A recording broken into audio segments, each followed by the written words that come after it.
time I played this game was 2 days ago. Which means this will be the first time since the Blood Rune grind has started again. Because this originally started back in June, I think. I did a lot of Blood Runes in June. I did Blood Runes from level 85 to 94. So that would be, that'd be 1/4 of the way to 99, level 85 to 94, which is just below 2/3. So I did a fair amount.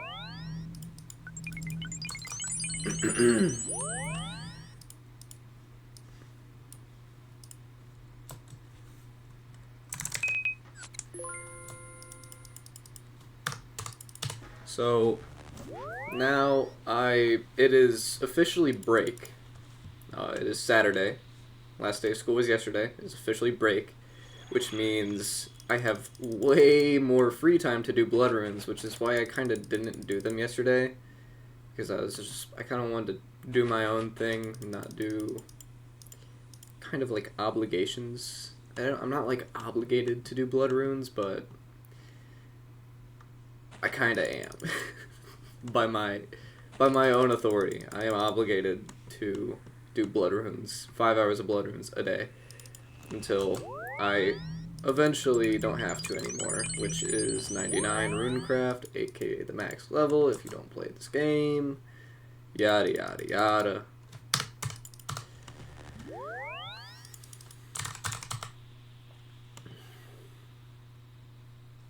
Dude, my mom brought home, she's asking me like, hey, do you want, like, besides the things you sent me from Amazon for stocking stuffer ideas, do you want like any candy or any gift cards? And I'm thinking like,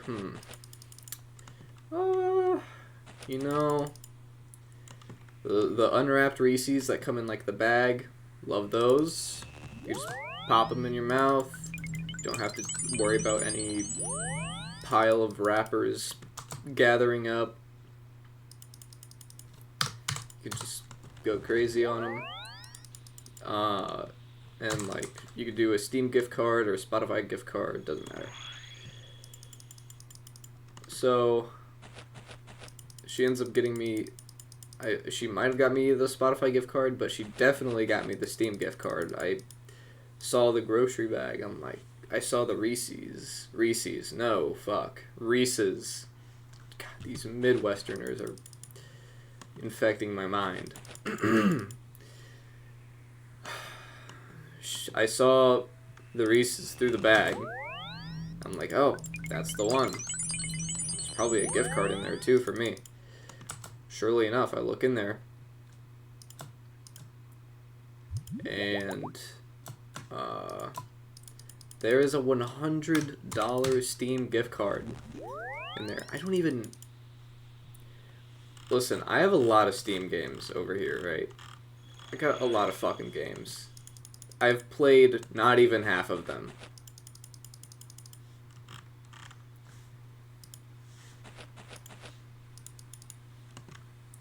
Alright, do you want to know why I've played not even half of them? Because of games like this that I'm playing right now. Games like RuneScape that it's just one game and you play the fuck out of it. So when you inevitably find a new game over this course of, you know, being obsessed with RuneScape, you find a new game. Let's say, for instance, it's, I don't know, fucking Castle Crashers. You're like, oh, that seems like a cool game.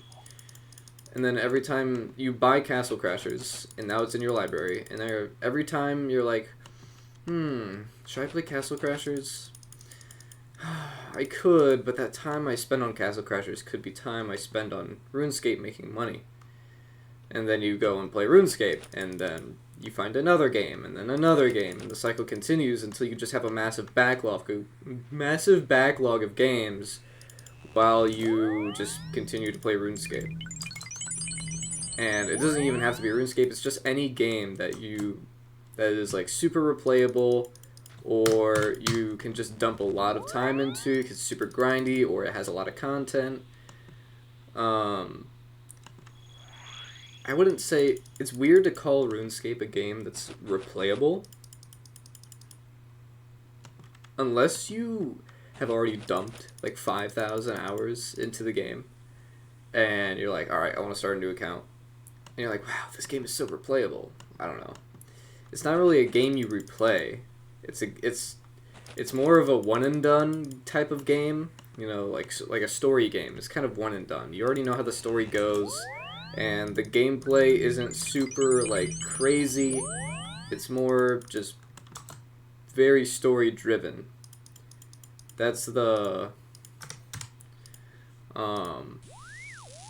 main shining aspect of the game. That's where it shines brightest, is the story. And with that being the most critical aspect of your game, it makes it very not replayable, in my opinion. Because it's like, okay, well, I already know how the story goes, and the gameplay is kind of just there. Like, honestly, this could have just been a movie or a book, but it just happens to be a game. In movies and books, you don't really re-watch too often. You usually, in my experience, you wait like a year or two, and you've forgotten some aspects of the story. You still kind of get the big picture, but you maybe forget some aspects, and you remember, like, oh yeah, that was a really good show, that was a really good movie, or a really good book, I'll rewatch it. And then you do that. And same thing with, like, story-driven games. But RuneScape's just so long, there's so many things to do, that you never really get around to the replaying stage of it, because there is nothing to replay. It's just one giant play. It's very interesting in that way. But I guess that's a lot of games, especially multiplayer games. Like, you can't say a game like CSGO, or I guess now it's CS2. You can't say a game like CS2 has a replay value. That makes no sense. You wouldn't say a game like Valorant has a replay value. There's nothing to replay. You just play. RuneScape is kinda like that. Unless you really love reading. I mean, you could, like, create an entire new RuneScape account just to do the quests again. Just so you can read the dialogue again, if you really like reading. I mean, some of the quests in this game are, like, really fucking good. Like, their writing, it's actually really good. And it's sad because a lot of people just skip through the dialogue. The only quest where I skipped through dialogue was the Path of Gluffery, because it was my last quest. I did all the quests back in June, I think. I got my quest cape. The one I'm wearing on my back right now, I got the quest cape. And then Desert Treasure 2 and the Path of Gluffery came out after I kind of burnt out on the game. Because it's going to, I'm going to burn out again. I've just accepted it at this point. I've burnt out probably like 3 or 4 times on this game by now. I've been playing it ever since, the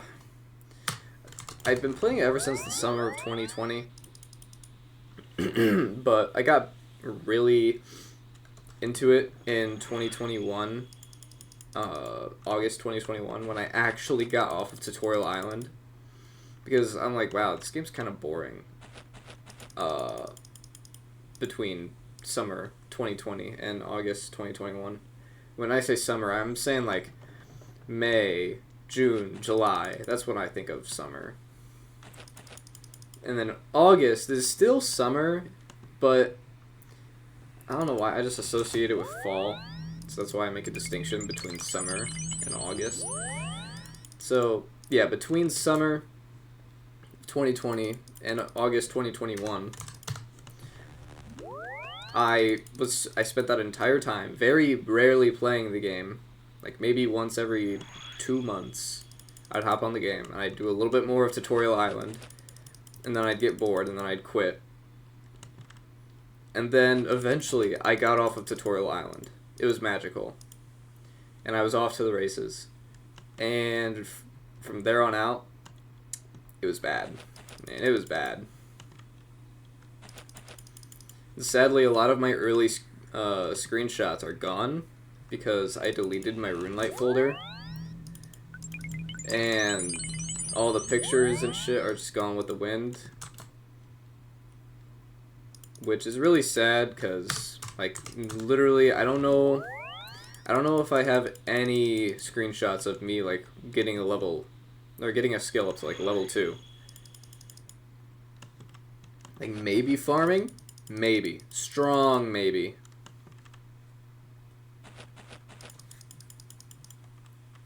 Let's check.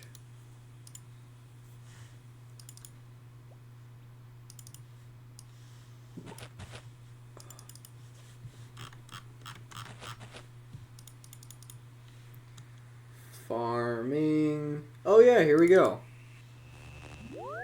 Your farming level is now 2. That was March 4th, 2022. That was not that long ago. Who am I kidding? That was a minute ago.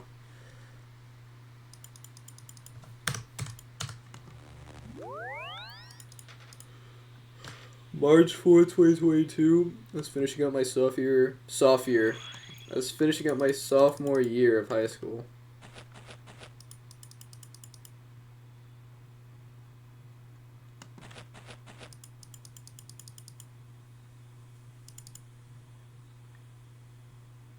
Currently on, for reference, currently on Christmas break of my senior year.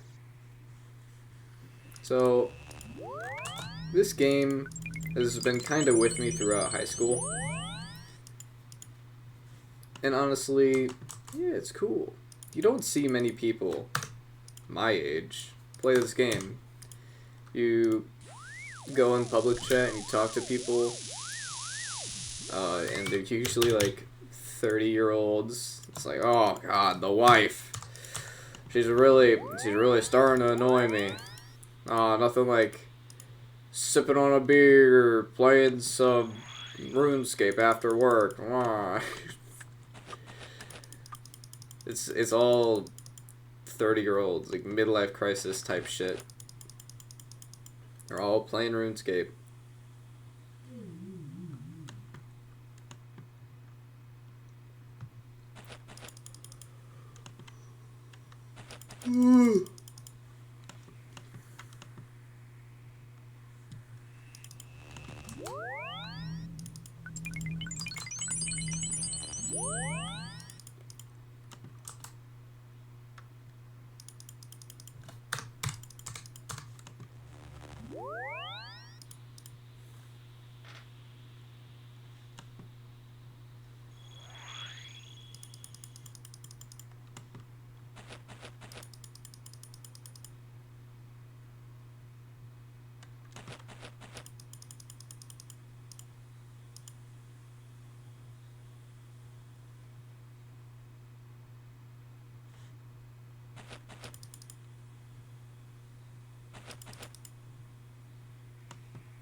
Oh yeah. And with the whole $100 Steam gift card thing. Like I said, I got a lot of fucking games in my library that just don't get played because of games like this. And I'm wondering, like, how the fuck am I gonna spend $100 on Steam when I already have almost every game I want? Of course, there's gonna be games that come out here and there that are like, alright, add that one to the list.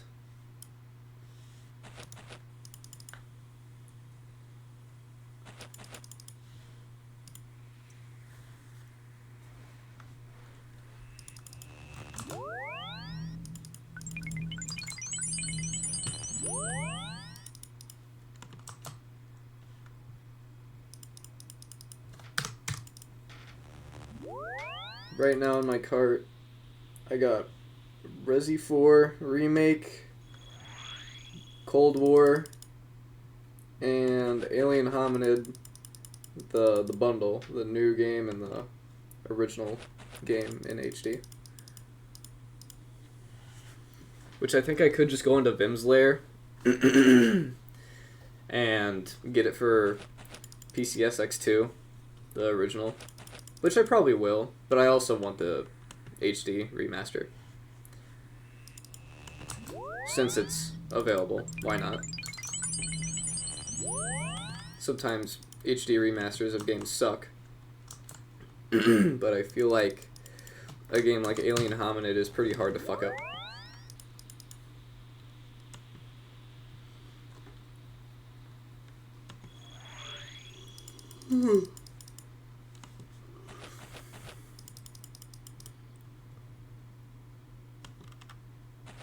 So, all those together is $70, which is already a good chunk of the 100. But, oh yeah, you got the atrocious launch of Payday 3. Lies of P. I know some people like that game. I've heard quite a bit about it.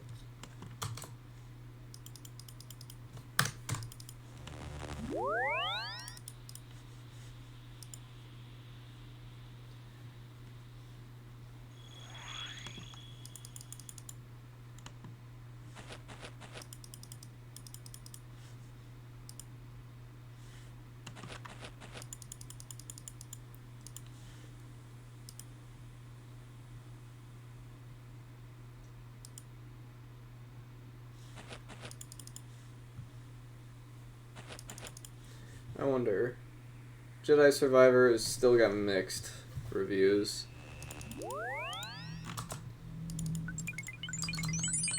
I have Fallen Order. But of course I haven't played it, I just have it.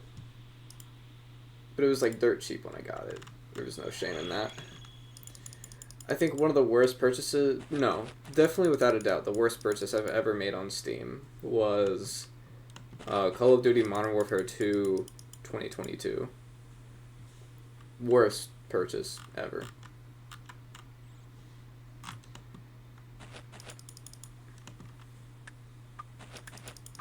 I was making a judgment call. It was a bad one.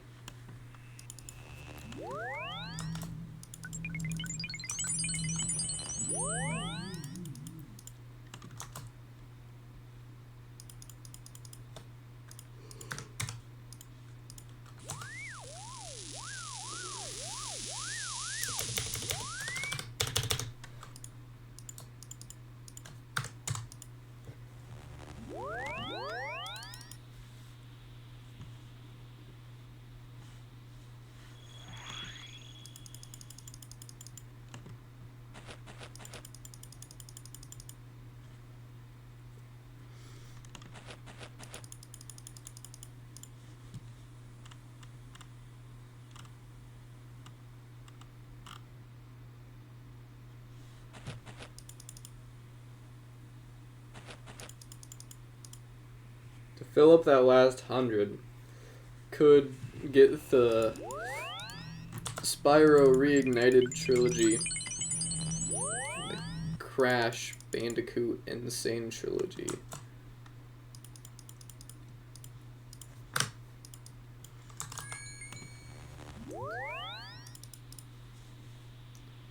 So they are decently cheap right now.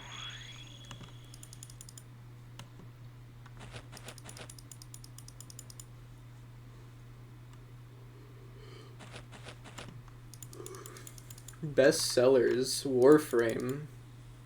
How's that a bestseller? There's nothing to sell. It's free.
You know what? We'll just we'll use up my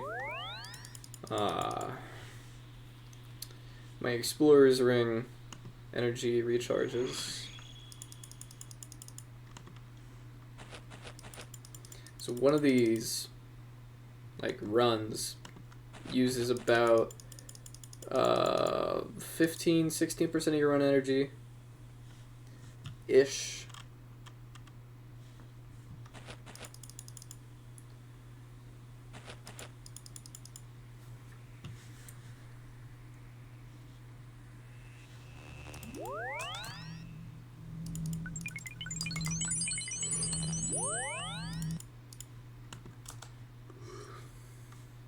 So we take this, we go that, functions, one, cool, do that, boom, boom, boom, boom, boom, boom, boom, and we're good to go.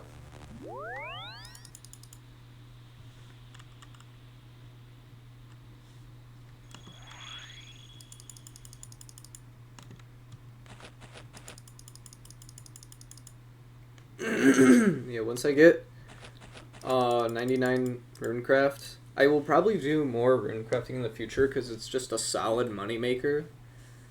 I'll try and reduce costs as much as I can. It definitely just a straight money sink right now is using stamina potions. So the way I can solve that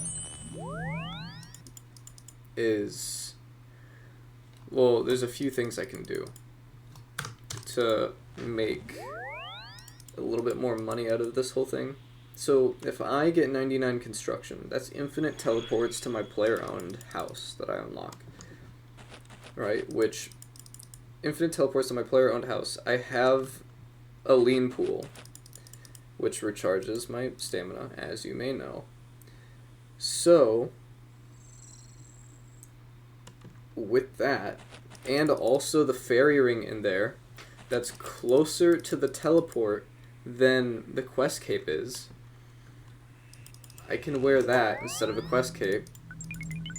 But with 99, with 99 Runecraft, I'll also have the Runecraft cape, which means I should probably instead wear the Runecraft cape and then just have the construction cape laying in my inventory, and I'll miss out on like 1 to 2 runes per trip. Oh, big fucking deal. Oh no. And then, so with that, I would no longer have to use staminas, which would save me money. I would no longer have to use the Ring of Endurance, which I could sell it for 30 mil, or however much it's worth right now. And, you know, that's however many fucking hours of blood rune crafting.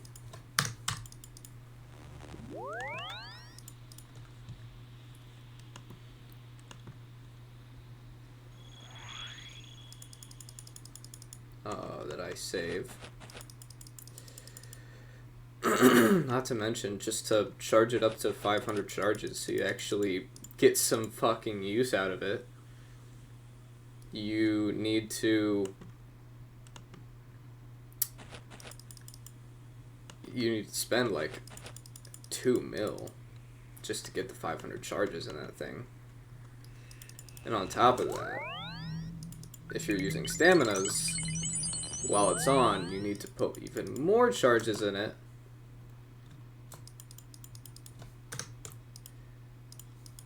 It's just, it uses a lot of money.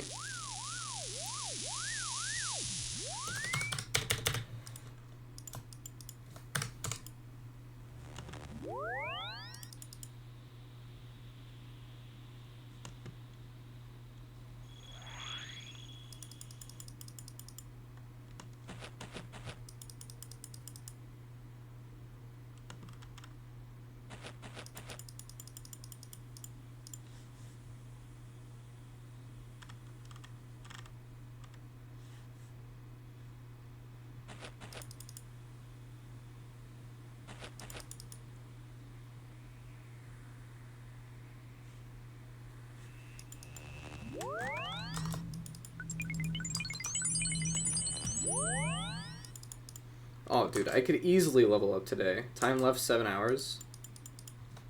I could easily get that done today.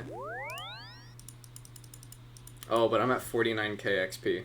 That probably explains why it's only 7 hours. I mean, I can keep up 49k XP. I just have to, you know, be good and not, like, do anything else while I runecraft.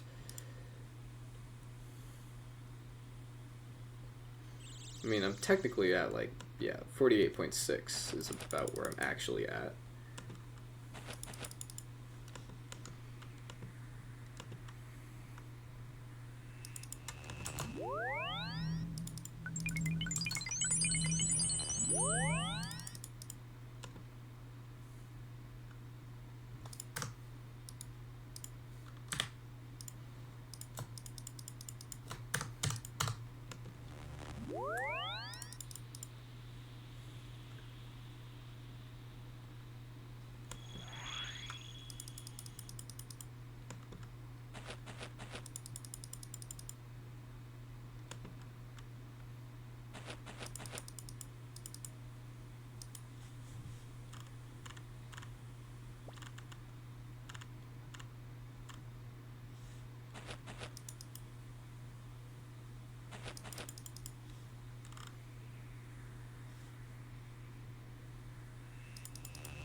Come on. I'm losing ticks.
The last few days having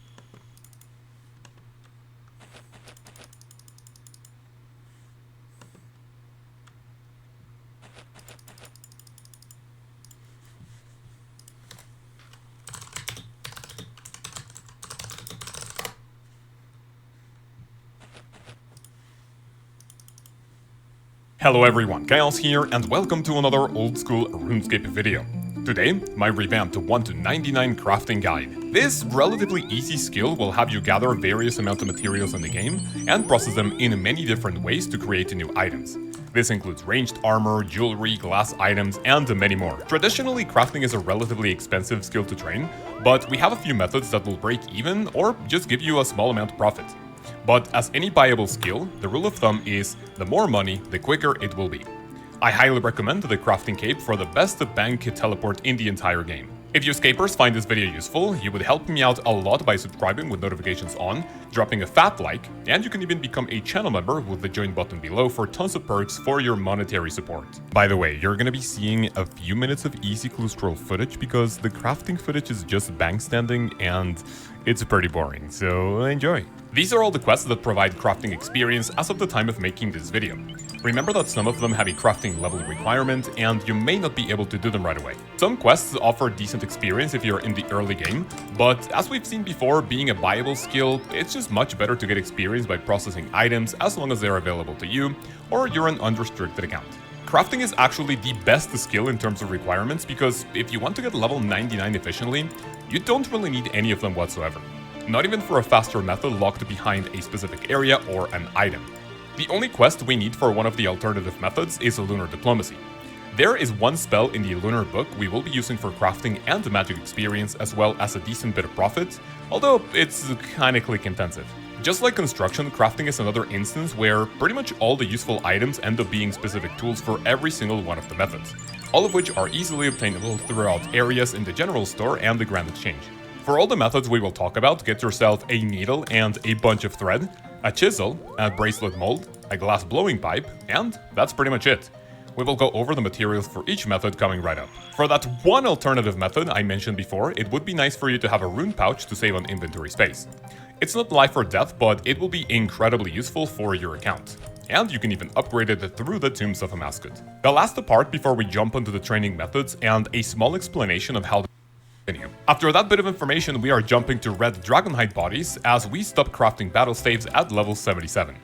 The reason why we don't craft the green dragonhide bodies is because it's less experience per hour than fire and the air battle staves, so grab a bunch of thread and use a needle on your tanned red dragon leather to start making bodies.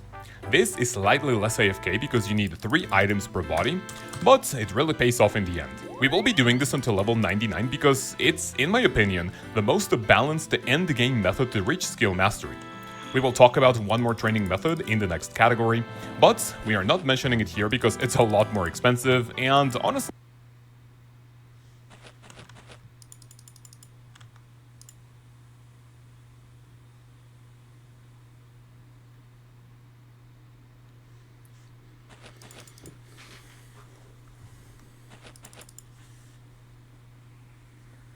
Dude, crafting red dragonhide bodies is insane.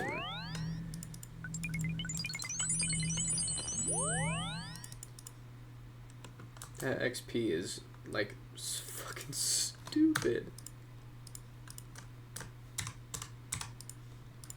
No, no, no!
hopefully the difference between them is not huge.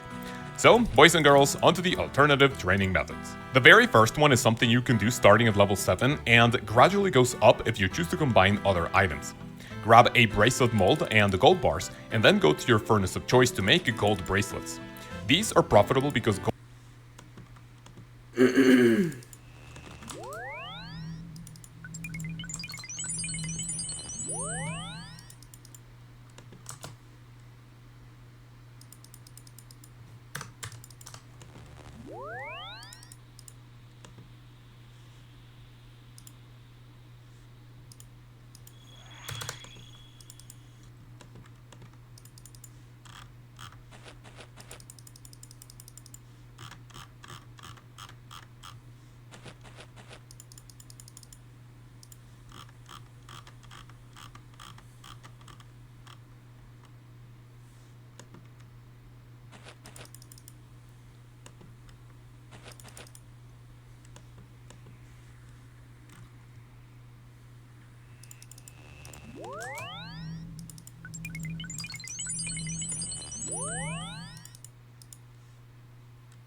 $49,127.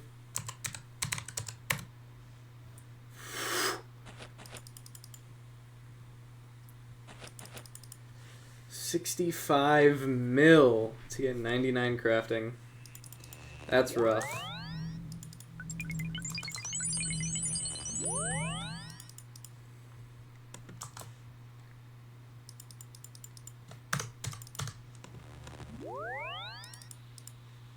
But 65 mil to get to 99 crafting.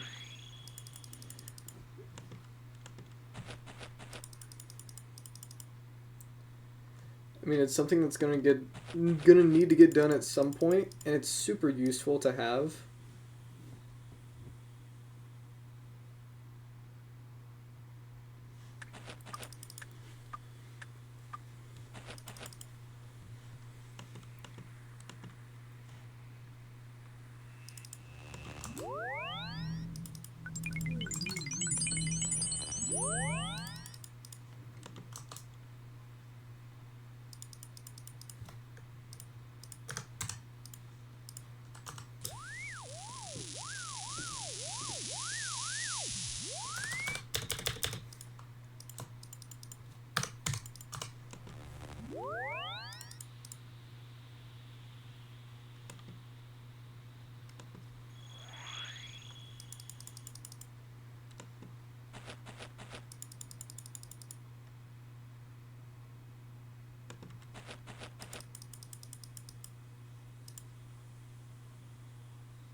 Okay, so 65 mil to get to 99 crafting, right? You only ever hear about the cost, but you don't... It's like, oh yeah, 65 mil, that's so much. But let's think about how much time it would take. When you're spending that much money, you take this, minus this, we get that, right?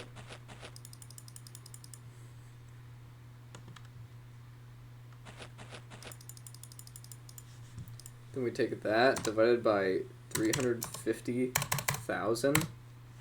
It's only going to take 33 hours to get a full skill in RuneScape, an entire skill, to 99. Which to people who don't play RuneScape, that's like, oh my god, 33 hours?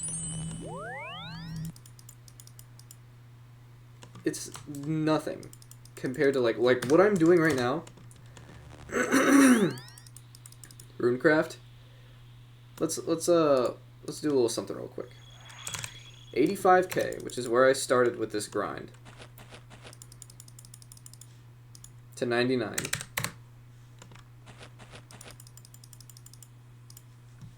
Alright, we take the difference of these.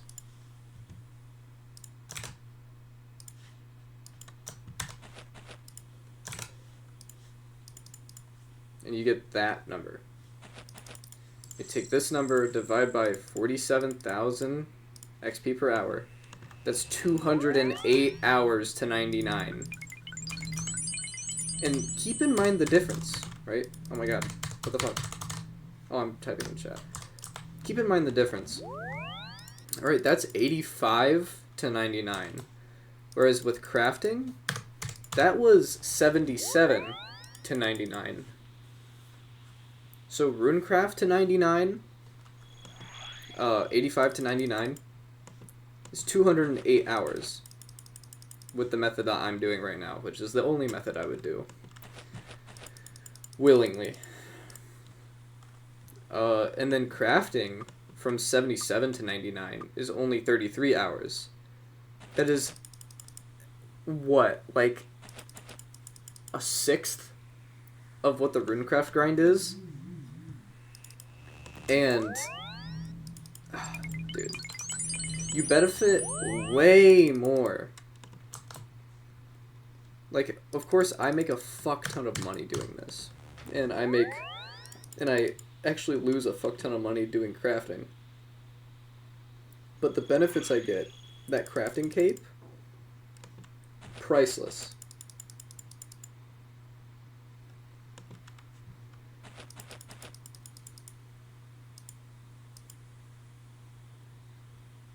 Plus, it's another skill off the, fucking chart. Another thing to cross off I don't need to worry about anymore. It's a really good, it's the best bank teleport in the game. Now, I already got a pretty good one on my neck right now, the Amulet of Eternal Glory. The problem is the Amulet of Eternal Glory costs 86 mil. Do you remember how much 99 crafting costs? It costs 65 mil. And I would get a better bank teleport. Now granted, if I'm like using the bank teleport for something like this, I wouldn't be able to wear the cape on my neck. Like, of course that is where capes go. They go around your neck and then they hang down your back. But you know what I mean. I can't wear it around my neck like I do the Amulet of Eternal Glory. So that means it would take up an inventory space. Which, I mean, one inventory space isn't going to kill me.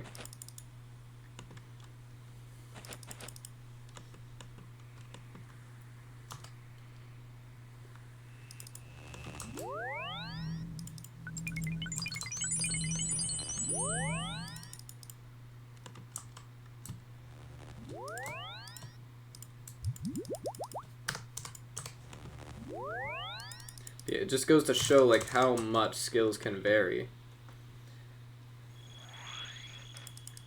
Now, at the same exact time,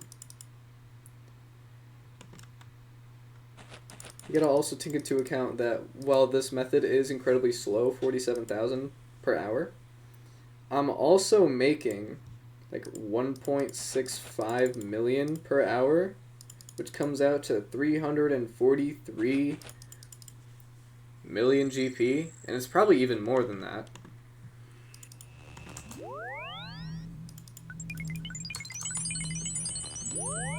And all that GP can fund things like 99 crafting, 99 construction, prayer, herb lore, like you name it, it's there. It's fucking smithing, cooking, fire making, what else? I mean, farming even. Farming could be buyable. Farming is buyable to a certain extent. What else? Fletching, crafting, herb lore, construction.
If I banked every single redwood log from 90 to 99, it would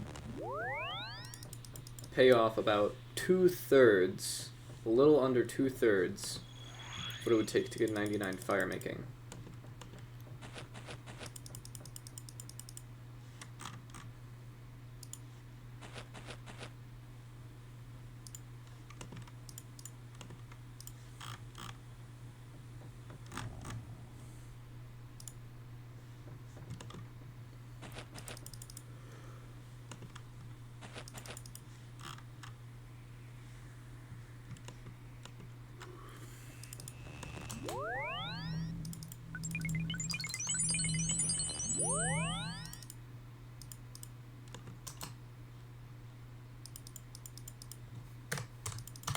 Which, now that I think about it, I wouldn't even be able to burn redwood logs until 90. So let's do 90 to 99, like a smart person.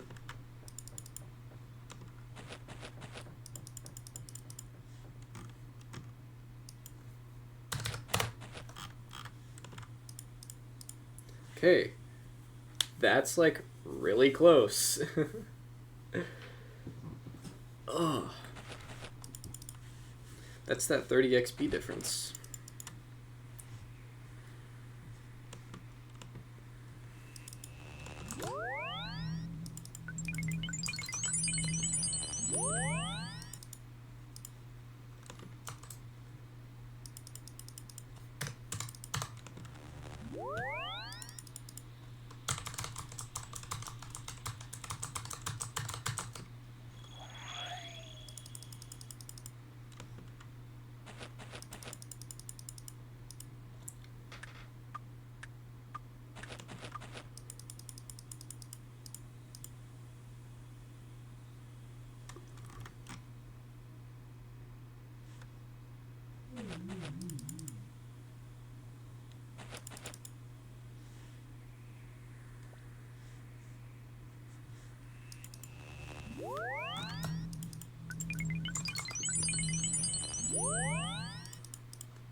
Two 18947.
So I actually have enough bones to get to 99. I didn't know that. I thought I only got enough to go to 96 or 97.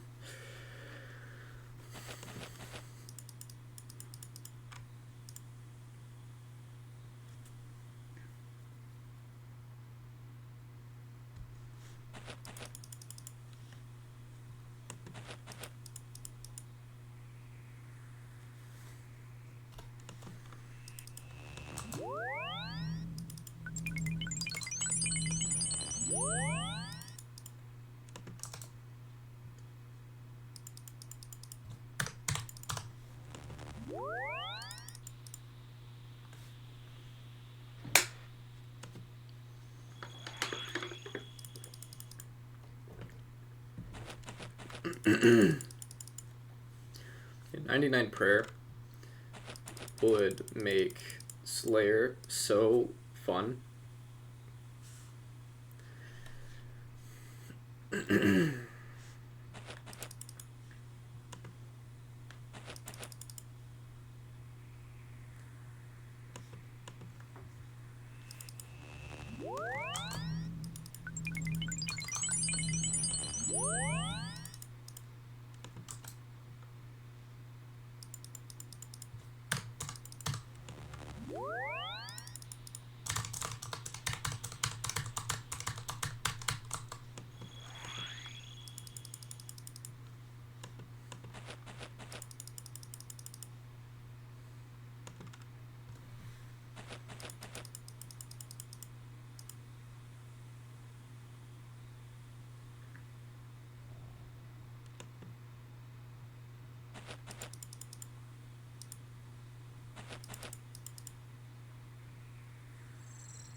You know what I just realized? I always have trouble splitting up a circle into thirds, and I just realized you just mark it, you look at it, you look at the circle as if it was a clock, and you mark it at 12, the 4, and the 8. Because 12, or 4 is 1/3 of 12, 8 is 2/3 of 12, and 12 is 3/3 of 12. Oh my god.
Hey, look at that. We are exactly 2/3 of the way to 96. Wow. Wow.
Hello everyone, Chaos here, and welcome to another old school RuneScape video. Guys, it is almost 2022 and I still see a lot of people on social media struggling to get a fire cape. Now, I'm not shaming anyone.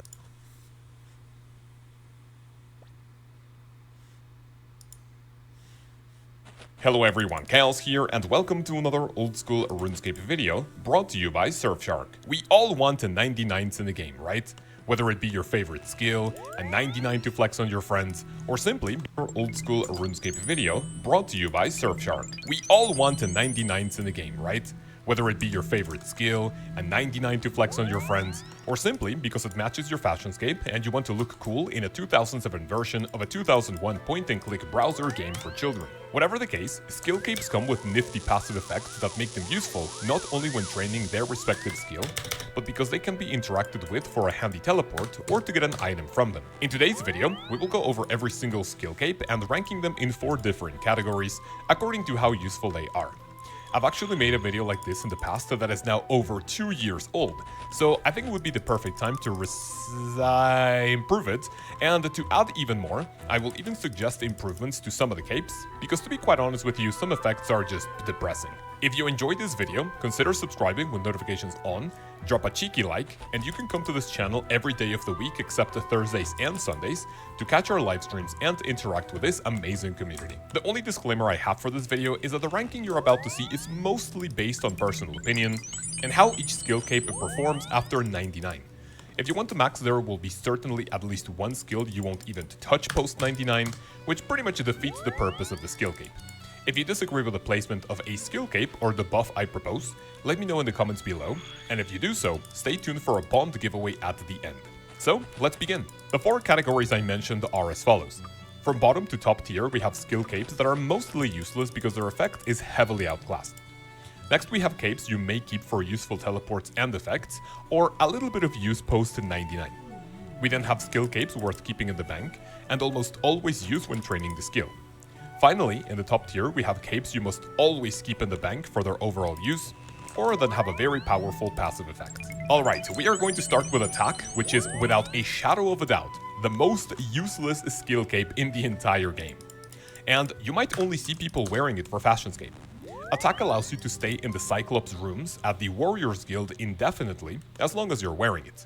And after you get a Dragon Defender, you will only come back here if you lose the Defender by some freak accident.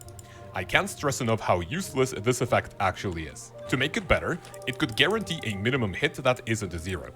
This could work great for items that need an accuracy check to unleash their effects, such as a Dragon Warhammer or all the available Godswords.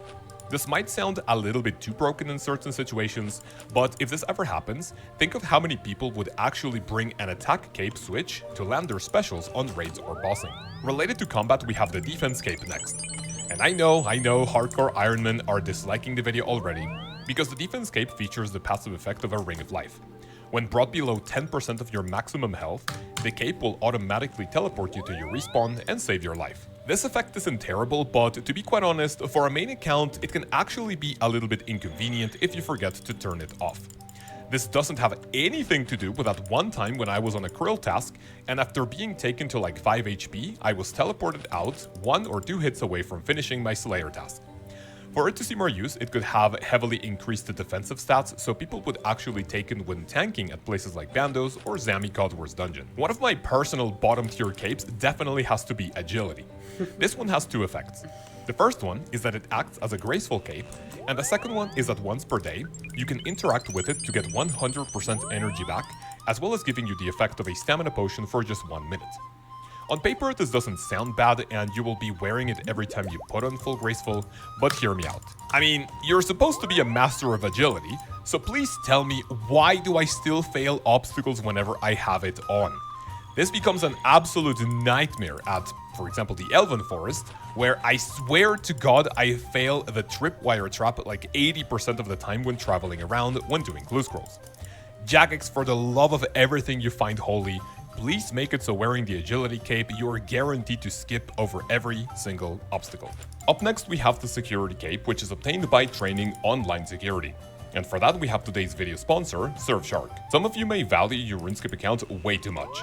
Probably more than, let's say, your dog or your wife. For the record, that is definitely not me. Surfshark offers online protection by encrypting all your information sent between your devices and the internet so nobody can spy on you. Not only that, but one of their additional services is a hefty antivirus, which will keep your devices clean at all times. One of the most convenient features allows you to change your device location to pretty much anywhere in the world in case you are trying to access content that isn't available in your country. Their Clean Web feature will also provide solid browsing security by warning you of any phishing websites or malware if you accidentally click on any sketchy link. If any of this sounds like the perfect Christmas gift for yourself, Surfshark is hooking you up to 6 months of protection for free. Go to surfshark.deals/chaososrs or click the links in the description or the pinned comment to get started on improving your online safety. Once again, thank you very much to Surfshark for sponsoring this video, and let's continue. The woodcutting cape also falls in this category, and I'll be honest, it mostly has to do with my raging hate for the gathering skill. When wearing it, you have 10% increased the chance of getting bird nests as you chop trees. If you have a 99 woodcutting, chances are you are doing redwoods for AFK experience or the pet, so this effect is both useless and inconvenient because it's just going to use up one inventory space. Thanks to forestry, it would be a little trickier to add a new passive effect to the skill cape or completely rework it, as prior to this update I thought of simply giving you a better chance for trees not to deplete would be enough.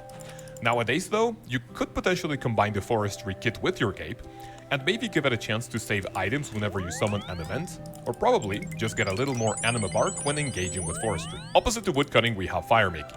And I know, again, Ironmen are also probably about to dislike this video, because this is likely one of, if not your first and 99 on the account. The first effect is that it serves as an inextinguishable light source for dark areas, and 2, it counts as warm clothing for Winter Toad. If you have a 99, chances are you already have enough pieces of warm clothing, and with a bullseye lantern, this cape is actually pretty bad. In my personal opinion, firemaking is the most useless skill in the entire game, so it's difficult to think of a useful skill cape perk that works post 99. But if you want to go for more experience, maybe making it so your actions are not interrupted or Winter Toad, or maybe, with the newest addition in the game in the form of bonfires, adding logs to a fire could give you 50% experience per log instead of 33%. The last cape in this category is fletching, and this would be lower on the list, but quite frankly, the previous ones are absolutely ridiculous. You can interact with the skill cape 3 times per day to obtain a bronze crossbow and a mithril grapple. If you ask me, the only way to use these would be for Armadillo, because grappling shortcuts are quite literally dead content in the game, excluding that one achievement diary task for Lumbridge in the Dorgasoon area. A way to quote-unquote fix the skill cape that doesn't involve a boosting experience would be to be able to craft arrows, bolts, or add gem tips to bolts in larger quantities. Currently, you may only do 10 actions per cycle, so for activities like making arrows for example, you can only make 150 before stopping. We could bump it up to 20 or 30 actions, and making it less tedious for both main and Ironman accounts alike. We start the next category with the Strength Cape. This does absolutely nothing other than teleporting you to the Warriors Guild. It's actually not bad for Ironman or Ultimate Ironman accounts who access the food shop frequently before going back to Slayer. For main accounts though, this cape is definitely the one you should skip on, unless it's your only 99 in the game and you want extra defensive stats. The only capes in the game which provide strength bonuses are the Infernal Cape with 8, the Fire Cape with 4, and the Mythical Cape with 1. It would be pretty cool to buff the Mythical Cape to have a +3 strength bonus, and to maybe give the Strength Cape a +2 or even a +1. I mean, you're supposed to be pretty strong, right? The teleport to the Warriors Guild is pretty cool for clue scrolls, so I'm a big fan of that one. Sadly enough, the Hunter Cape is literally the same as Strength. A completely useless skill cape when it comes to a passive effect, and the only reason why it's higher on the list is because it has 2 teleports instead of 1. This will teleport you to the private Chinchompa hunting grounds in Feldip Hills, and also the Black Chinchompa area all the way up in the wilderness.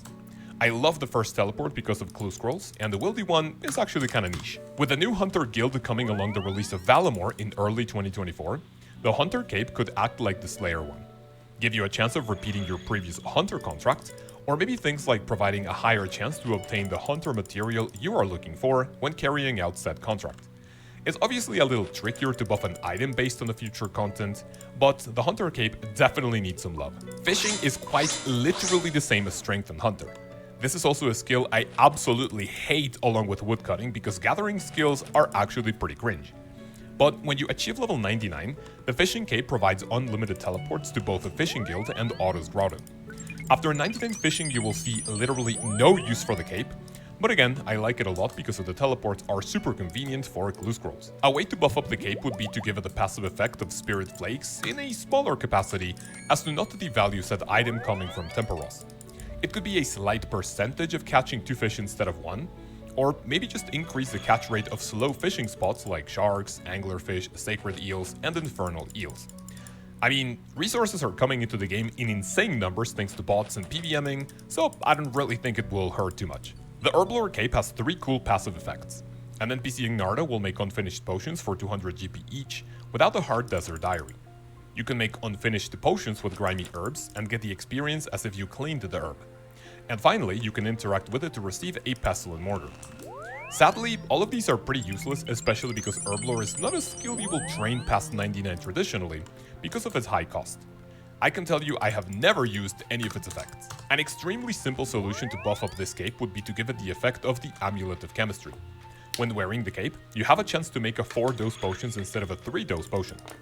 Or maybe we can take a page out of Leagues, and we could have a small chance of saving a secondary ingredient when making potions.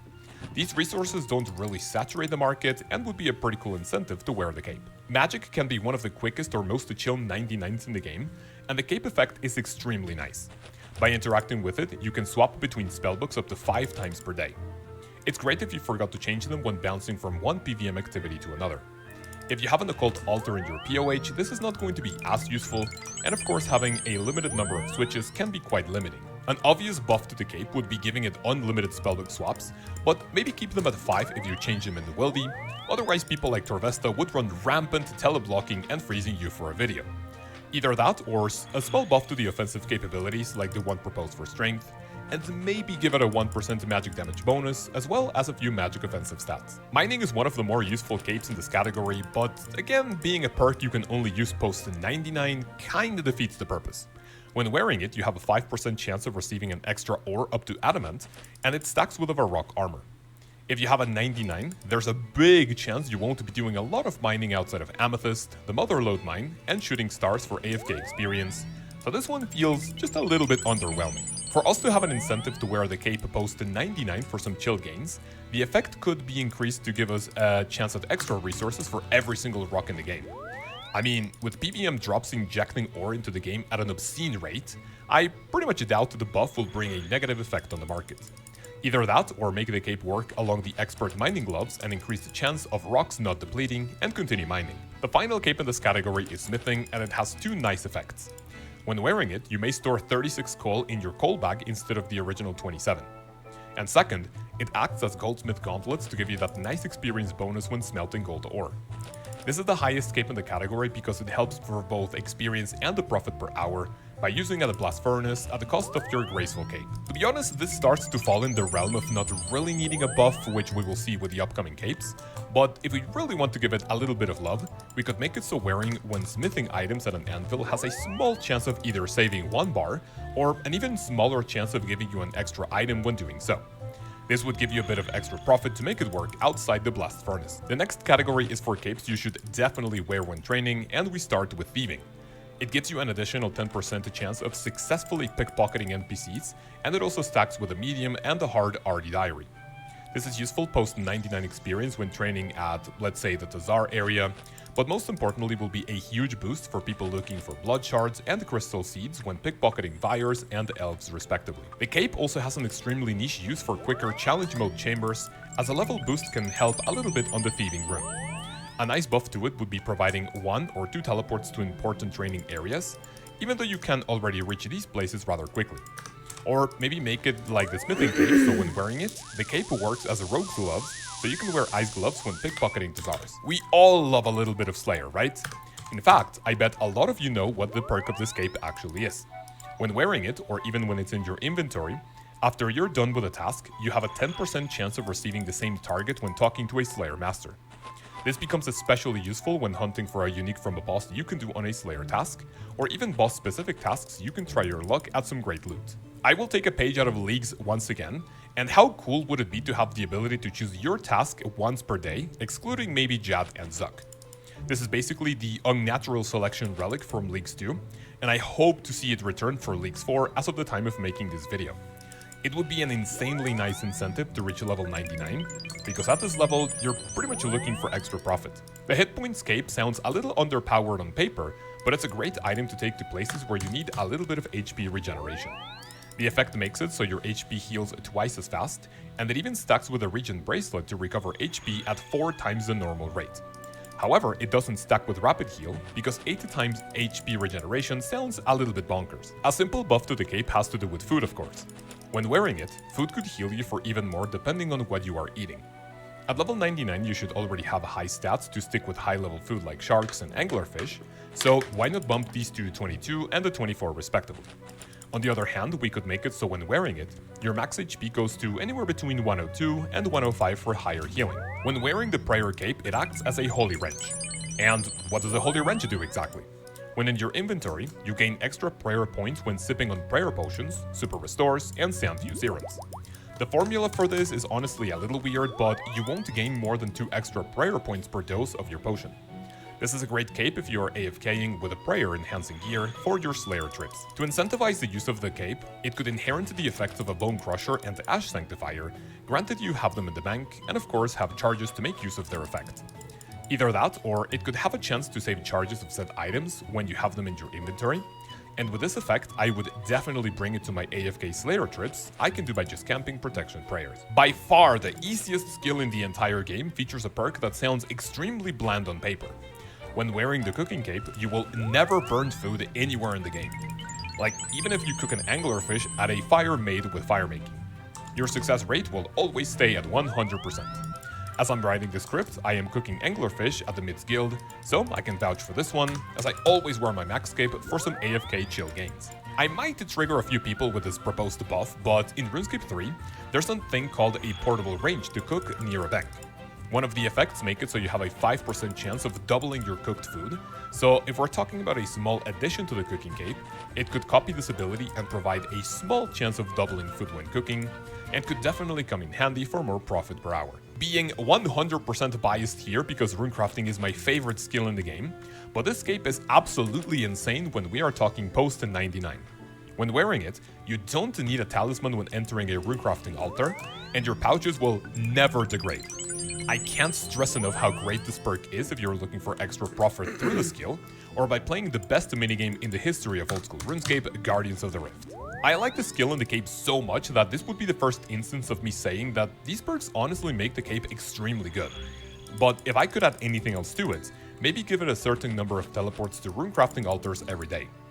It would need a cap to avoid giving people insane XP and profit per hour, but teleports to each of the altars would be extremely useful for clue scrolls or overall traveling. In the last category we have 4 capes you should always keep in the bank, and use whenever training their respective skill. We start with ranged, and if you attach a Vorkat's head to it, it's going to act as a novice assembler.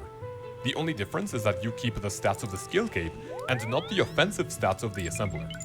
Honestly, you lose on like just 1 max hit, and the prayer bonus from the skill cape is more useful in a lot of places like Hydra, the God Wars dungeon, and much more. I think the ranged cape is in a pretty good spot, so maybe just giving it unlimited teleports to the ranged guild would be more than enough. Giving it even higher chance of saving ammunition to make it more competitive with the assembler sounds a little weird, but with a new best in slot ranged cape coming in the game soon with the release of Valimor, we will just have to wait and see how ranged the cape could be buffed. Up next we have crafting, and it sits here because it has 2 simple functions. It provides unlimited teleports to the crafting guild, which, at the time of making this video, is arguably the best to teleport near a bank. And 2, because you can use the bank without the need of the hard Validor diary. Both are great and definitely worth the investment to get to level 99 crafting, no matter how expensive it is. I can think of 2 buffs to this cape, which is make it so if you have the cape in the bank, you can enter the crafting guild if you accidentally leave and you don't have a brown apron with you. And 2, make it count as unlimited thread when wearing it, so we can finally make 7 dragonhide bodies per inventory. Either that or being able to store 1 mold in the cape to act as if you have it in the inventory to make jewelry, for example. The runner-up spot belongs to the farming cape, and as long as you go on farm runs for either profit as a main account or experience as an Iron Man, this is an item you will always have on your back 100% of the time. It gives increased chance at more crops from herb patches, and it even stacks with the magic secators. It also provides unlimited teleport to the farming guild, which is also near a bank. The only thing I can think of when buffing this already powerful cape would be to maybe give it an option for you to be able to harvest clean herbs and give you the respective herblore experience when doing so. Some people may rather keep their grimy herbs because they're more expensive, and this would only save a few seconds for players who already plan to make their own potions when harvesting herbs. The best cape in the game is Construction, and level 99 is well worth the investment. The cape doesn't have any passive effects, but it provides unlimited teleports to your POH, as well as every POH portal in the game, which goes up to 9 including the POH portal where your house is located. I have like 20 plus bank tabs and every single one of them has my construction cape for that one-click teleport to my house. I'll just say that I love this cape so much that I don't really have a single proposed to change to it. It already has insane utility, so giving it an effect for more experience or even chances at saving resources just doesn't sound fair. It could, however, give you the chance of having a butler in your house without the need of building 2 rooms. Whenever I make a video related to construction, I always have to do this, and it gets a little annoying. Ladies and gentlemen, we come to the end of the video. Thank you so much for watching and for making it this far. If you did, leave a comment below with a potential buff for any skill cape to see how creative you get. If you do so, include the term RSN along with your RuneScape name so I can pick a random winner on Friday, and we will meet. There are items in RuneScape that require thousands of hours of grinding to earn, but for about 2 hours, you could receive those same items in about a minute, every minute. And Jagex let everyone keep them, twice. It was so bad, it even made RuneScape's best PVMer quit the game, and today, you'll see why. This all starts back in 2004, when Jagex introduced a new piece of jewelry to the game called the Ring of Wealth. Despite its somewhat high price tag and flashy name, it wasn't really all that useful. I'd even go as far as to call it useless, but players sure thought it was amazing at the time. That may sound a bit confusing, so let me explain. In RuneScape, there's something called the rare drop table. Most medium to high level monsters have the chance to drop items from the rare drop table when they die. On this table, there's things like uncut gems, parts of the crystal key, a few rune items, and a few dragon items. Now, the chance of receiving a drop from the rare drop table when killing a monster is rare. So, these were meant to be a nice little kind of valuable surprise for players back in the day. Whereas today, most of us will get one and just sigh. Now, this is where the Ring of Wealth comes in. The ring's only purpose is to increase the chances of receiving a drop from the rare drop table while you're wearing it. But if any of you were around in 2004, you'll know that Jagex used to be much less careful with their wording on update posts. On the post they made when it released, they simply said that the Ring of Wealth gives the wearer a greater chance of getting a rare item drop when they kill a monster, which you now know isn't true. The ring doesn't help with every rare drop in the game. It only helps with items on the rare drop table, which ironically 99% of rare items are not on. Let's say you were trying to kill the Cowfight Queen for a dragon chain body. It drops one on average every 1 in 128 kills. That's a pretty rare item. So after reading this update post, you'd assume that you should bring a Ring of Wealth along to get it faster. But the dragon chain body isn't on the rare drop table, so the ring wouldn't actually help you at all. Because Jagex worded that post so poorly, and most players didn't even know the rare drop table existed, everyone thought the ring would improve their chances of getting any rare item they wanted from a monster. Over the next few years, hundreds of thousands of players would keep the Ring of Wealth in their ring slot at all times because of this. Eventually, rumors even spread that it helped you with clue scroll rewards, PvP drops, and the Barrow's reward chest. Even when Mod Ash got on the official RuneScape forums and dispelled these rumors multiple times, they didn't stop. I actually got tricked by these rumors too. When old school RuneScape launched, I wore a Ring of Wealth at all times for 4 years, because I genuinely thought that's how it worked. But that might be because in RuneScape 2 in 2011, Jagex decided to change the Ring of Wealth to work much more like how the rumors suggested it did. Except whoever updated it messed up really, really, really bad. But first, let's discuss today's sponsor, Dragonair Silent Gods. You can click the link in the description box to download the game and join D&D Legends in Dragonair. It's an open-world strategy RPG with Erden and Air 2, where tons of D&D mechanics you know and love. Dice roll checks, unique character creation, and tactical grid-based battle. So, what should in Dragonair. So on March 15th, 2011, Jagex made what should have been a fairly standard update to the Ring of Wealth. They made it so the ring could teleport you to the Grand Exchange and Miscellanea, and allowed the ring to actually increase your chance of receiving a rare item from a boss. So if you were fighting General Grardor, for example, you'd have a slightly higher chance of receiving one of his very rare unique items like a Bandos chestplate. This effect would also apply to opening reward caskets from clue scrolls, the Barrows rewards chest, and more. So pretty much exactly how the ring was rumored to work, except without the PvP drop increase part. But players soon learned that Jagex had seemingly launched this update without testing it.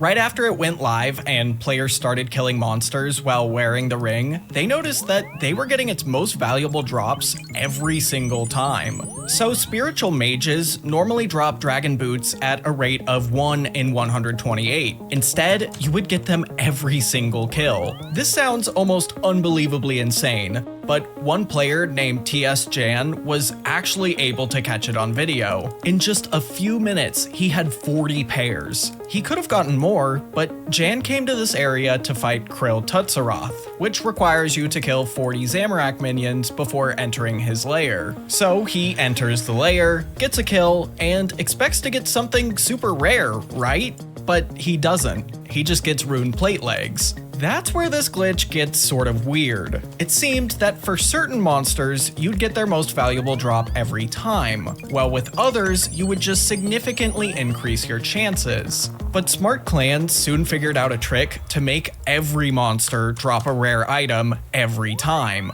Back then, clans in RuneScape had a system called loot share. If loot share was turned on, everyone in the clan would share in the loot from monsters that they killed together. This system would try and share the loot as equally as possible. So what happened next is clans would turn on loot share, get 10 or 15 players together, and start killing the corporeal beast. If they were all wearing a Ring of Wealth, the ring's effect would stack, meaning they were getting Corp's most valuable items, sigils, every single drop. Now, Loot Share did a good job of distributing these sigils to players who hadn't received one yet, but clans could also turn on Coin Share, so every sigil was automatically converted into coins and split evenly between everyone who helped with the kill. In this one clip of a player in a clan that had Coin Share on, his inventory goes from having 3.7 million GP to 79 million in under 4 minutes. Everyone was here for the Divine Spirit Sigil, which at the time was trading at nearly 1 billion GP due to how in demand it was. But some players reported that while this glitch was happening,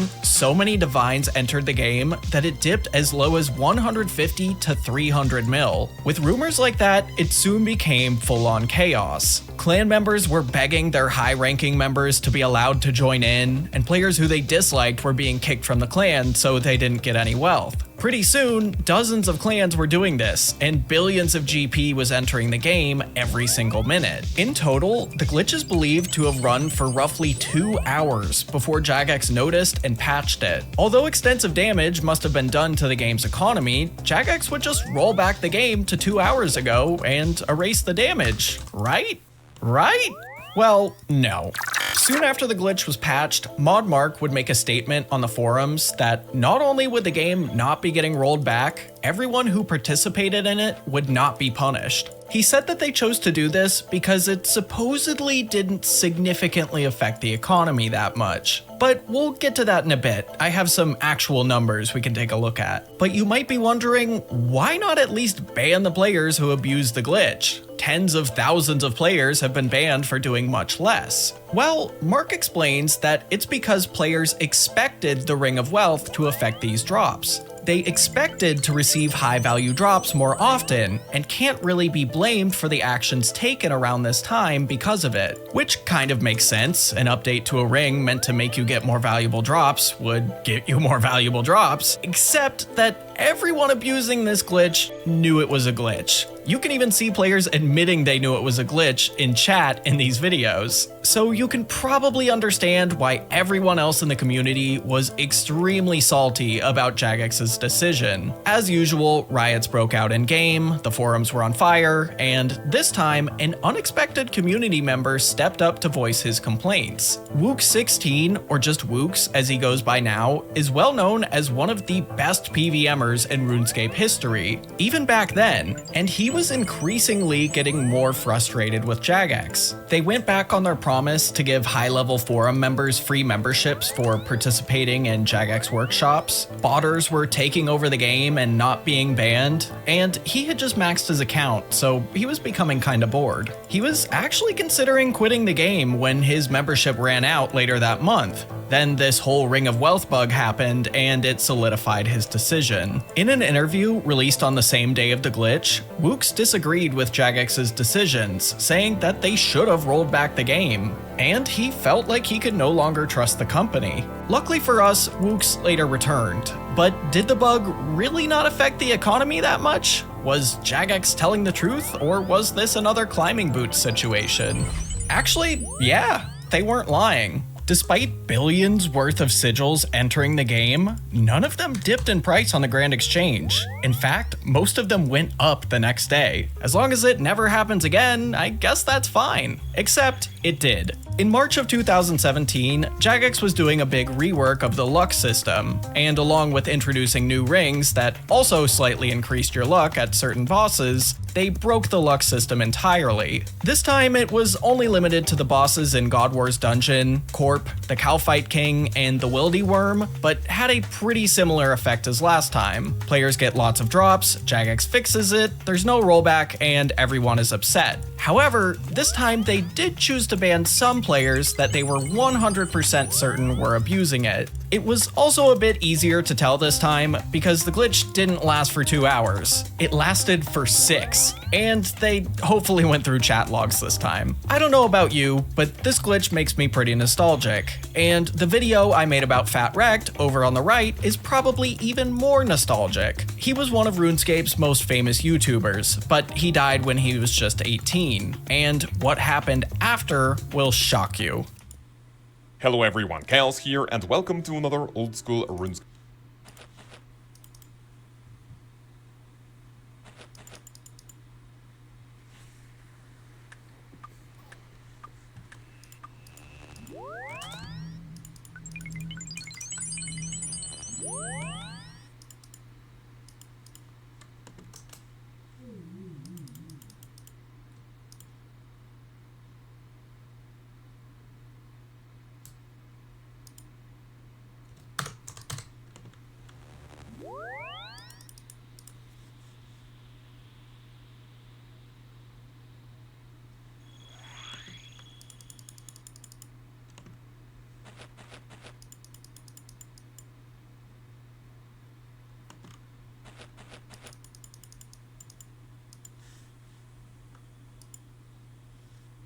Hello everyone, Chaos here, and welcome to another old school RuneScape video. A few months ago, I uploaded a video called 20 OSRS items you must always have. The video has been performing quite well, and as I was brainstorming a new month of content, I thought, well, why not do the exact opposite? In today's video, we will go over 15 items or set of items which are either completely useless and could quite literally fall under the category of noob traps, and items that are not recommended to have unless they are the absolute last upgrade you need for a specific combat style. If this video is helpful, I would be extremely grateful if you subscribe with notifications on, drop a cheeky like, and you could even become a channel member to further support this project and receive a ton of cool perks in the videos and in the live streams. The only two disclaimers I have for this video is that all of these items fall under the category of combat, and like I said before, they are either useless or should be delayed as much as possible when purchasing upgrades. For noob traps, you will see the PK skull icon next to them, and for the ones I recommend you upgrade last, you will see a timer icon next to them, and I will tell you when I recommend getting them. The second one is that, like I said before, I'm not your dad, so you could always give these items a try if you want to switch it up, but all of these items won't really make too much sense when you look at them closer. Ladies and gentlemen, let's begin. We are going to start with melee, and the first item you should completely avoid is the Blessed Saradomin Sword. You obtain this item by combining a Saradomin Spear with a Saradomin Sword. The tier can be bought from the Last Man Standing shop, and when put together you'll be able to use it for 10,000 hits before it fully degrades, leaving you with a tier so you can feed it another Saradomin Sword. The reason why this item is not really worth it is because, well, nobody likes charged items. And 2, because needing 70 attack to use, we have much better alternatives to train attack, strength, and defense. The Abyssal Whip and Dagger are cheaper and won't degrade at all. The Abyssal Bludgeon, although a little more expensive, is also not going to degrade whatsoever, and you can sell it back whenever you're done with it, no strings attached. This item is definitely common to see, and I guess the only reason why it's relatively expensive is that people have much better use for the LMS points to sell other items on the Grand Exchange. The next item you should avoid is the Garazzi Rapier. Up until the Tombs of a Mascot, this was a staple item to take to your Slayer trips. Although expensive, the 4-tick stab weapon was great in terms of DPS. The high price point was because of where it came from, the Theater of Blood. Being a high-end item coming from a raid, the Rapier had always been a must-have item for melee. I say up until the release of TOA because of the following. In the beginning, the Osmundum's Fang was extremely expensive, just like every new item coming from a raid. I remember selling my Rapier for a shocking 200 million GP to be able to afford the new big boy stab weapon for 365 million GP. Now, don't worry, I'm talking literal days after it released, but nowadays, and as of the time of making this video, the Rapier sits at 46 million GP, while the Fang costs nearly 20 million less at 27 mil. Not only is it cheaper and stronger, and with a pretty cool special attack, it's a must-have item for the Tombs of a Mascot and a few bosses, making it more versatile than the previous Stabby Boy. The first item which falls in the category of late upgrades is the Bandos Chestplate. Now, like I said before, this does not mean that you shouldn't get one, but like we say in the gear progression video, up until the point where your next melee upgrade is a Torva, a Vernic Defender, an Ultor Ring, a Bandos Chestplate should definitely be one of your last purchases to look like an account that's about to enter the late game. Not only is it extremely expensive because the God Wars dungeon items have always been profitable, but because you needed to break it down into Bandos components to repair Torva armor. The obvious alternative for the Bandos Chestplate is a Fighter Torso. Some of you may rather drop over 30 million GP than having to spend more than 5 minutes with absolute randoms at Barbarian Assault. But my tip for this is the following. You might as well grind for all level 5 rolls in this mind-numbing activity to also be done with the Elite Candor and Diaries. Make sure to put that extra cash to good use on other melee upgrades, or even buyable skills just to increase a few easy levels. In the same category we have the Avernic Defender. This item also comes from the Theater of Blood, and unlike the Garazzi Rapier which you can sell when you're done with it, the Avernic Defender hilt is a permanent upgrade for your account, and you won't see those 90 million GP back at any point. It is difficult to think that the hilt is now more expensive than the Garazzi Rapier, but that was not the case at one point because this item was the cheapest one to get, excluding Justiciar armor. The Avernic Defender increases your offensive stats by 5 each, and gives a plus a 2 strength bonus compared to the Dragon Defender. This is one of the last items in your melee gear progression because the price point doesn't really justify the stats. And like I said before, that money is better used on other items, and most importantly on some skills if they still need some love for an important milestone. Don't be afraid of rocking the Dragon Defender up until you're ready to drop big money on your best in slot shield item for melee. And speaking of best in slot, the next set of items is Torva armor. Here is where things get a little silly, as full Torva set costs 1.1 billion GP as of the time of making this video. These 3 items should be your absolute last upgrade in terms of combat.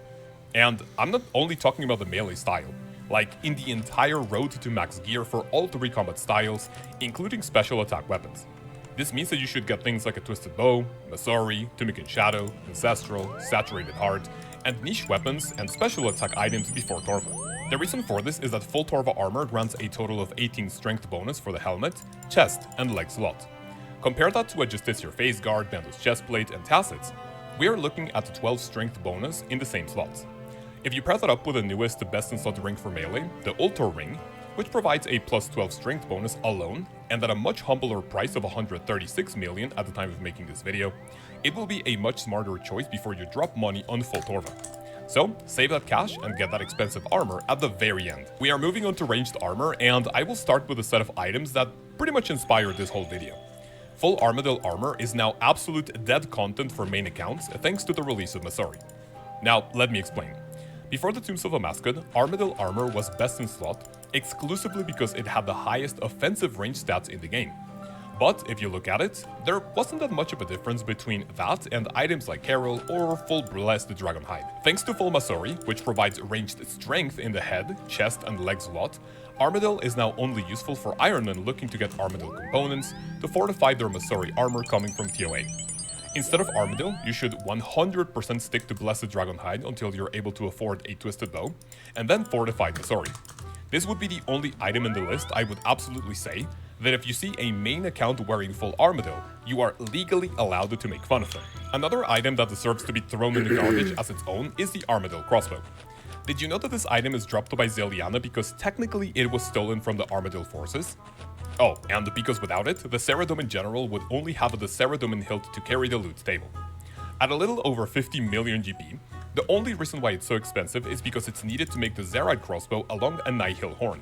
And the Zarosian crossbow is actually useful not only because of the special attack. The item you should be using instead is a Dragon crossbow, which sits at a humble 1.6 million GP. And before you say anything, the Armadillo crossbow special attack does not even justify the price.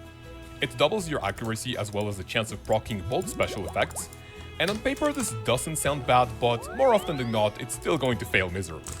Avoid this item like the plague, and stick to a Dragon crossbow until your next upgrade, like a Bofa or a Crystal armor. A pretty expensive item I would say is a little overrated is the Archer's Ring. I honestly have no idea why it has remained fairly expensive over the years, but with the recent release of the Venator ring coming from the Leviathan, it at least has a use to break it down into the Archer icon to turn it into the best in slot ring for range. Also, because the Dagonoth Kings are not extremely popular, so it will most likely keep its price point for a while. Now, what happens if you don't have the money to buy a Venator ring?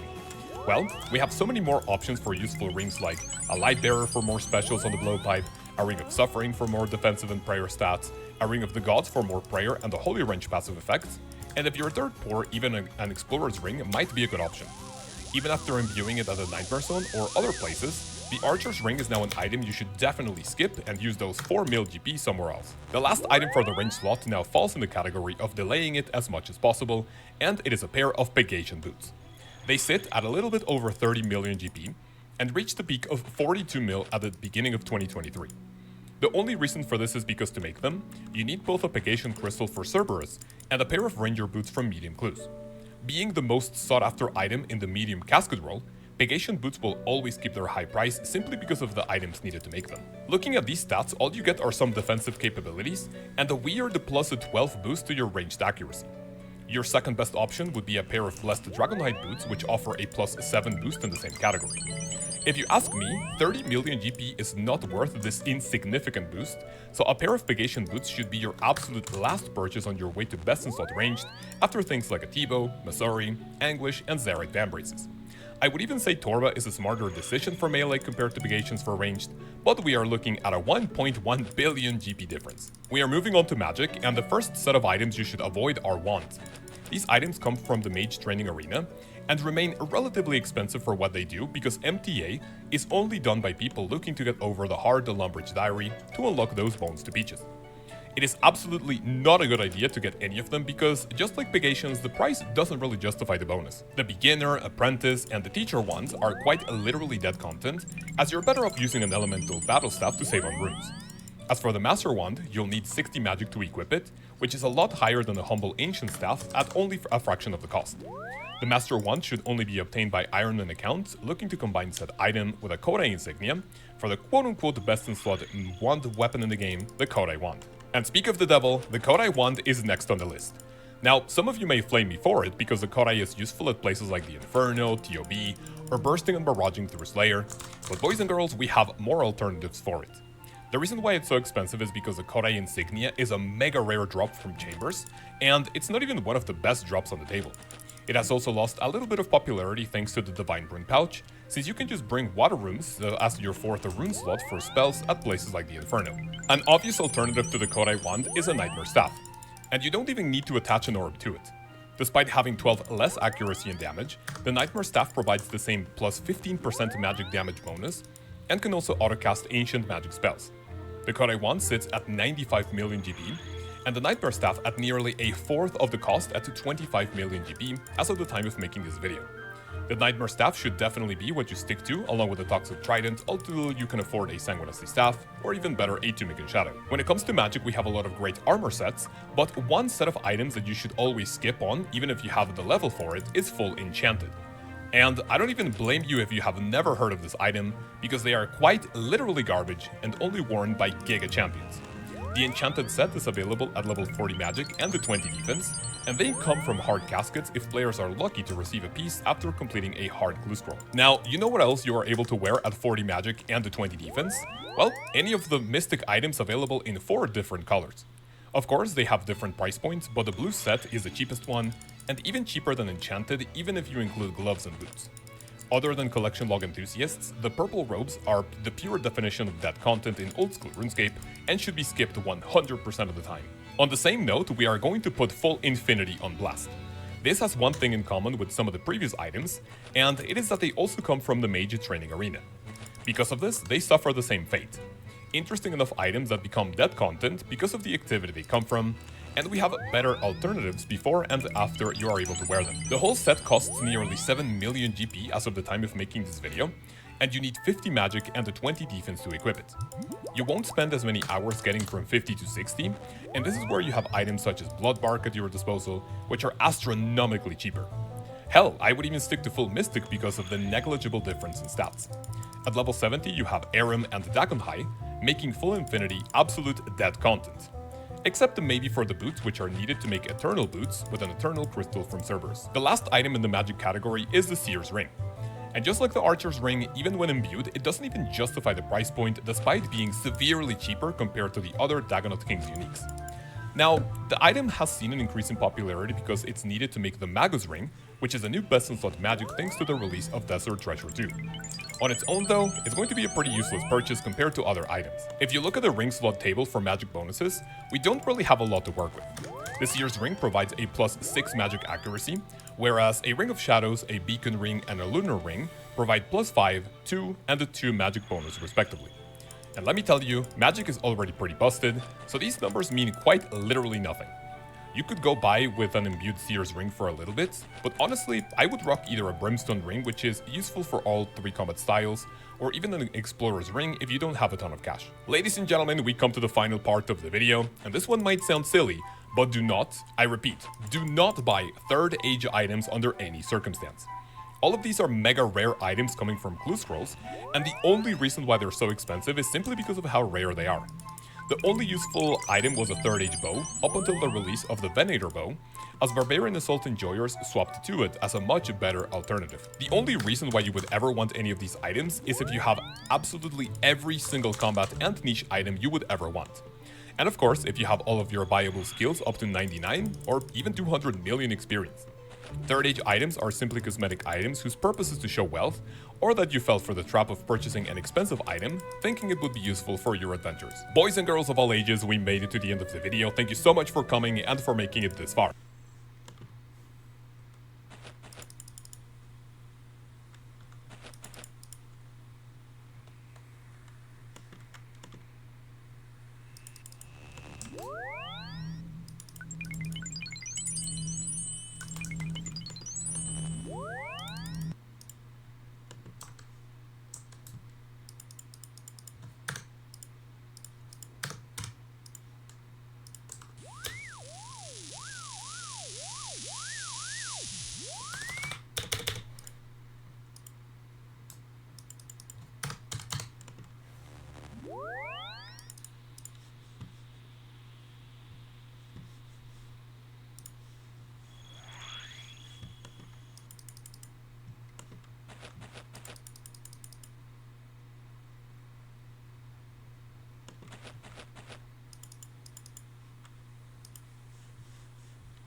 Hello everyone, Chaos here, and welcome to another old school RuneScape video. People play this game for multiple reasons.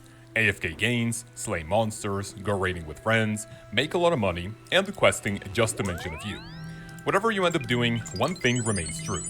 Number go up is good. This is why, whatever you are doing in the game, you will always be earning experience, and even if maxing is not one of your immediate goals, it could be at some point in your adventure. We started the revamped 1 to 99 guides in January with my favorite skill in the game, and my first 99 coming back to old school RuneScape in 2018, Runecrafting. By uploading a 1 to 99 guide every 2 weeks, excluding Desert Treasure 2, we came to the final guide in the form of Slayer. To close out the longest series I've ever had on the channel, this final video is all about maxing your account. Tips for the maxing mentality, how I personally maxed, other ways to do it, and finally, what methods I recommend to achieve level 99 in every skill. Of course, to get your hands in one of the most prestigious and sought after items in the game, the Max Cape. If this video is helpful to you, consider subscribing with notifications on, drop a fat like for the finale of the maxing series, and come to the channel from 9 AM to 12 PM CST to catch our live streams and to chat about the game. Ladies and gentlemen, let's learn how to max in old school RuneScape in the most enjoyable, efficient, AFK, or profitable way possible. Let's start by giving you a few tips for the maxing mentality and how to avoid wanting to low alch yourself. Like I said before, if you are skilling and working your way up to multiple 99s in the game, and eventually you want all of them, I will tell you a few things I did back when I was on the maxing grind. The first and most important thing to keep in mind is that outside of a full collection log or all pets, maxing is the longest grind in the entire game. Playing casually, you could spend anywhere between 3,000 and 5,000 hours, and even more if you AFK a lot when doing something else. It helps put into perspective how long the grind can take, so you are not discouraged when you see the amount of experience left for one or multiple 99s.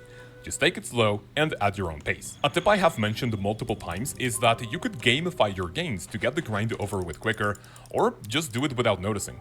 Take a skill you're not too excited about, and do it full or near full focus for 1 hour. Then, play for another hour and try to beat it. If you do, you can do it yet again to see if you can keep beating your own record. If and when you finally fail, you could either stop or reset the game. Even if you do it twice, that's 2 hours of skilling you wouldn't have done otherwise. The third one is something I didn't do, and I recommend getting some friends or even be in a clan, so you can have people to talk to when skilling for it to go by quicker. Hell, you could even compete with them to see who gets more experience per hour in a certain amount of time.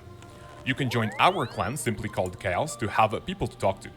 I said I didn't do this because I had 0 friends on my friends list for like 2 years before I made my channel and started meeting new people. A tip that helped me immensely was having a calendar and scheduling my gains for the month. No joke, I had a physical calendar where I wrote down how much experience I needed in the current skill to quote-unquote be done with it for the day. If I could grind a little more, all the extra experience would be paid forward, and I could either be done with a 99 quicker or take 1 or 2 days off if I had enough experience to justify it. If you want to max, writing down your goals is going to be a massive help, even if it's for just 1 or 2 hours of gains per day. The last tip I have for you is to know how you like to do things. Now, let me explain. Coming up, I'll go into detail as to how I maxed, and it was focusing on one skill to 99, and then moving on to the next one. I did it this way because I don't like moving on to something else when I know I have to go back to it at one point.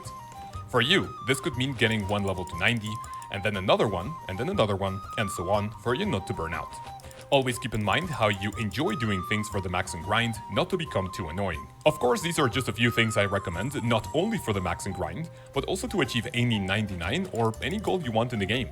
Break it down into smaller chunks, and you will see progress much quicker. Up next, I will tell you how I personally maxed, other ways to do it, and most importantly, my favorite training methods for each skill on your way to each skill cape. Now, since we're done with the 1 to 99 guides, why not bring your favorite cape to life thanks to Custom Scape Art? They've been kind enough to sponsor the channel in the past, and a lot of you seem to like their products, which are pretty much any OSRS item imaginable in the form of neon lights. I personally have a Runecrafting cape and a Max Infernal cape in my setup, which you can see on my streams. You will also find unique, handmade paintings and prints on canvas, crafted with the most powerful glow-in-the-dark pigment available, that can light up to 6 hours, granted you charge them beforehand. I got this wonderful painting of the Last Supper with RuneScape characters, and it's absolutely amazing. I love their page because even if they don't have an item you want, you can simply get in contact with them, and they will make whatever design you are looking for. With Christmas just around the corner, both neon lights and paintings will make for a perfect gift for yourself, or you can even threaten a loved one to get one for your gaming setup. I guarantee you'll love their products. If you like what you've heard so far, click the link in the description or the pinned comment and use code CHAOS10 for 10% off your purchase. It also supports my family and I, so we hope you enjoy them a whole ton. Thank you very much to Customscape Art for sponsoring this video, and let's continue. Okay, ladies and gentlemen, I am now going to tell you how I maxed, and I'm going to give you 7 different ways to do it, just in case you want to find your own, or of course do a mix and match in between them. Now, for me, when I started playing the game, right away I went for the Questscape. Back in RuneScape 2, I was not too fond of questing, and I was like, alright, if I want to max, I don't want any method to be locked behind a quest, so I got my Questscape right away, and that is actually going to give you a very, very good baseline for your account in the form of base levels. After that, I went for Runecrafting, my favorite skill in the game, and then I did farming, because I was doing farm runs every now and then I took care of 5 skills that were either boring or bang standing. I did fire making, fletching, cooking, magic, and herb lore. Now, a couple of them were expensive, especially herb lore, but it was really not that big of a deal. After that, I went for the diary cape, and if you achieve that, you are going to be pretty much base 85s, 90s, and you're going to be pretty close to like halfway of your maxing journey, which doesn't sound like a lot, but you know, with all the skills, it is a really big step forward. After that, I went for the maxing cape, and then the scaling continued. From here on out, I ordered the skills from slowest to fastest, and also from least enjoyable to like, you know, things that could be done really quickly.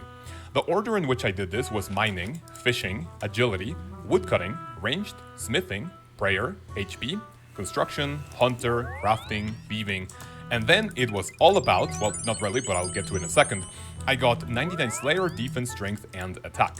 Now, I didn't wait until the very end to do my Slayer task, but what happened is that after mining, I did 500,000 Slayer experience, I got 99 fishing, another 500,000 Slayer experience, 99 agility, 500,000 Slayer experience, and so on and so forth.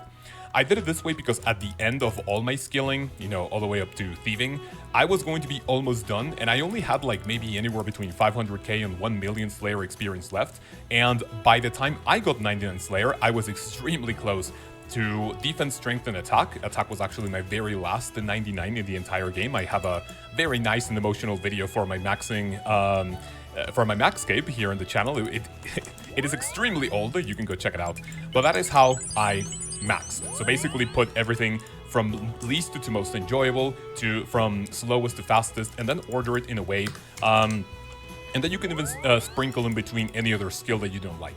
Now that's how I got it, which was very nice. But now, what other ways of maxing are there? Like I said before, these are 7 extra ways to do so. There could be more, there could be less. Some of them you may not even like, but here are some suggestions. Now, the first one is, like I said before, order things from least to most enjoyable.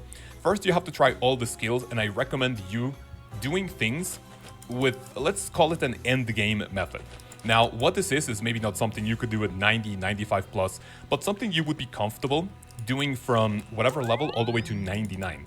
Think of it like for example, maybe some wood cutting teak trees, fletching some magic logs, and try all of them for you to know which one you like the least, and then which one is the most enjoyable, and do it from least to most. This way, you are going to leave the best for last, and honestly, for me, it was not that bad. The second way to do it, the second way of maxing, would be doing it the other way around. Now, if you order things like, for example, Slayer is an extremely popular skill, people do that really quickly, get 99 combats, and then start skilling. That is why when you go to any, most worlds, and if you go to Zaya Runecrafting, you're gonna see a lot of like level 120 pluses, because they all are done with Slayer, and they're now Runecrafting, either for AFK gains, or they just need the 99. So that is how to do it from most to least enjoyable. I don't recommend this one, because if you want to max, then you're going to be leaving the terrible skills at the very end, and that doesn't sound like a great idea. The third one is to do your gathering, support, and the combat skills all the way to 99. So for example, runecrafting, farming, cooking, mining, fishing, and then do PVMing and bossing like Slayer, attack, strength, defense, ranged, magic. And then at the very end, with all that profit you get from gathering, support, bossing, selling all your spoils, you are going to take care of your buyables. You're going to do fire making, fletching, herb lore, smithing, prayer, construction, and the crafting. Especially construction and prayer are really expensive if you want to do it properly and quickly, because you are not going to see a single GP back, and it's not really going to be great for your wallet. The other ones are, they have some budget training, but especially construction and the prayer are not the friendliest for your money. The fourth one, I would recommend doing combats first, and then buyables, and then the gathering. So for example, if you get to 99 Slayer with all of your combat skills first, excluding prayer, and then you do the buyables with the money that you got from PVMing or bossing, maybe a couple of raids here and there, and then you leave the gathering for last. Again, I'm not a big fan of gathering skills, but you know, maybe you can give it a go. And yeah, just leave the AFK chill for last because, well, that is going to be your last few 99s for the maxing journey. The fifth way of maxing would be going for 100% profit. I made a video in the past showing the most profitable method for every single skill, going all the way up to 99. A lot of them may need like 70, 80, 85, even 90s in each skill, but still it is a very nice way for you to get up to those skills and then start making a lot of money. You can make money with every single skill excluding construction. The only way to, maybe not profit, but the only way not to lose as much money with construction is via mahogany homes. So you could make a ton of profit with every single skill, you know, work your way up to a bill and a half, 2 billion GP, and then do construction with either mahogany homes or mahogany tables, you name it. The sixth way of doing it is to AFK the entire time. I made another video. I have a couple of videos on how to AFK pretty much every single skill, and there are a ton of ways to do so. You have things like Runecrafting. For fletching, you have your tree runs. For sorry, did I say fletching? For farming, you have your tree runs. For fletching, you have any bows. Cooking anything, mining shooting stars, amethyst, fishing sacred eels.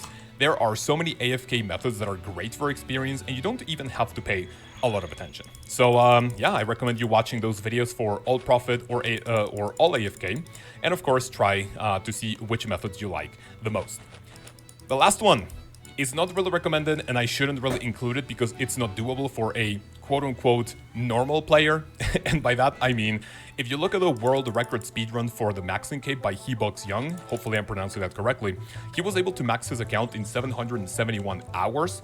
And that is absolutely shocking. Like, I have no clue that there were methods that allowed you, to do a combination in order for you to get a max cape that quickly. It involves a lot of alt accounts, expensive methods. Like, it's so expensive. Not, the average player is never going to do even a single method shown in that video. Well, that could be your seventh way to do it if you want to break the world record. Now, what I want to do is what I recommend you to get to get to 99 in every single one of the skills. And this, I recommend you start at base 80s because at level 80, you only have 2 million experience. This means that you still have 11 million experience to go. Sorry for my throat. And you still have so much to do that every single one of these methods is going to be insane all the way to 99. For melee ranged, I recommend training Slayer passively. That is, unless you want to burst your 99s, which is, the faster way to do it. I would personally recommend you do it casually because it is, in my opinion, one of the most diverse and fun ways to, play the game. Just do Slayer, go many different places. So melee and ranged, to definitely do them casually. For prayer, I recommend Dragon Bones at the Chaos Altar, just to save a little bit of money. For magic, at level 80, I recommend starting with a Lunar Spellbook with String Jewelry, and then Plankmate, you're going to make a little bit of money. Runecrafting, I recommend Blood and Wrath Runes with your Colossal Pouch. This is going to start at level 85, but you can start doing Blood Runes at level 77. With construction, I did Oak Dungeon Doors from 70, I believe 72, 74 when it's available, and all the way to 99. It is going to be a very, very good budget training method, or you can even try the Mythical Cape Rocks in your skill hall. For agility, I recommend the Hallowed Sepulchre. It is extremely click intensive, but you're going to learn so much about movement, and you're going to have great chances at a lot of loot from the granted chest at the end, or alternatively, you can do already rooftops. For Herbalore, I recommend Stamina Potions and Sarah Brews. Stamina Potions are great GP per XP, they're not that expensive, and if you have a lot of profit left, then you could do Sarah Brews, pretty much one of the fastest way to train Herbalore, if not one-ticking with Staminas, Anti-Venoms, and so on. For thieving, I recommend Pyramid Plunder. It is extremely click intensive again, you need a lot of attention, and if you need another method that doesn't require a lot of effort but still a lot of clicks per hour, you can do the Arty Knights at level 95. For crafting, I recommend Glass Blowing, which is what I did from starting level 80, 85, and also you can swap to Dragonhide Bodies, either red or black, once you have a little bit more profit and you want more experience per hour. For fletching, I recommend longbows, maybe starting yew, magic, and also because of Desert Treasure 2, there have been so many rune and dragon javelin heads coming into the game that those are actually great experience, XP per GP. They're not really that expensive. For Hunter, I recommend birdhouses, red chinchompas, and also, most importantly, I recommend waiting for the Hunter Guild for us to do Hunter contracts, Hunter's rumors. Those are going to be very nice. Mining, I recommend iron ore, power mining iron ore in the mining guild. And if you are looking for an AFK way to do so, shooting stars is going to be your best friend. For smithing, I only have one option for you. Gold ore at the blast furnace, 350,000 experience per hour is absolutely insane, and that is going to be one of the fastest 99s in the entire game. For cooking, sharks and anglers, that's your best option. Get those cooking gauntlets, go to the Hosidius kitchen, and cope, get that 99 really quickly. Or you can also do wines, which is extremely cheap, but you're not really gonna make any money whatsoever. Sharks and anglers are extremely AFK. For fire making, I recommend Winter Toad, and when you have your full Pyromancer's outfit and level 90, I recommend Redwoods. Also, for wood cutting, I recommend doing forestry, maybe do teaks at the Isle of Souls. I'm sorry, I don't really go there too often. And then when you get to 90, go to the woodcutting guild and then start with redwoods. You're not gonna get events, but that is going to be such a great AFK method. And yeah, it's really fun. The last one, farming. I recommend herb and farm runs. Do not do the tide farm. That is only like 110k at like level 74 plus if you're doing it actively. You're gonna get that amount of experience in like 10 or 15 minutes with your tree runs every single day, and not even counting the hard trees like mahogany, teak, and redwoods, celastrus, and all of the extra trees that you can get. Do not do the tide farm. Stick to herb and the tree runs, okay? So, ladies and gentlemen, after that mouthful, that is it for the maxing video. That is it for the maxing guide. All the 1 to 99 guides have come to an end, and I cannot wait to see what the 2024 is going to bring to the table. Of course, 2023 is still underway, and hopefully we will get to see a couple of nice guides before the end of the year, so we can start strong with Valimor in early 2024. I want to give a massive thank you to all the channel members. You boys and girls have been absolutely insane throughout the entire year and throughout all of these 1 to 99 guides. If you want to become this list of legends, part of this list of legends, click on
happens, make sure to drop it. Hello everyone, I'm guys, and hopefully you guys are having a wonderful day. And today we are here with a 3-tick granite mining guide for old school RuneScape in my endless adventure. Make as many guides as possible. If you guys enjoyed the video, make sure to leave a like, helps the video, channel, and other people find this. But with that said, let's go ahead and get on into it. So to start, for the requirements, you're going to need at least 45 mining to be able to mine granite in the first place. I'd highly recommend higher than that though. 70 would be ideal. At least being able to have a dragon pickaxe would be the best. If you can't tell, I'm urging you to please get a little higher. Beyond that, Varrock Armor 2 is also very helpful as it gives you a 10% chance at double granite. You also have the Celestial Ring, which can give you a 4 mining boost, and a Desert Amulet 4 eliminates any use of water skins. You don't have to have those, but it is nice if you do. For the hourly rates, for mining XP, you can get anywhere from 30k to 130k, so obviously that is a wide discrepancy. 30k is at, level 45 with barely any tick manipulation. 130k is at level 95 plus with 3-tick granite. In addition to that, the pet rate is 350 hours if you're doing the best version of 3-tick granite at a very high level. So realistically, probably closer to 500. Not very fun, probably not the best way to go about that, but it is a great way to get XP, which takes me then to, is it worth it? Personally, I think it is very worth it in terms of mining XP and just efficiency in game.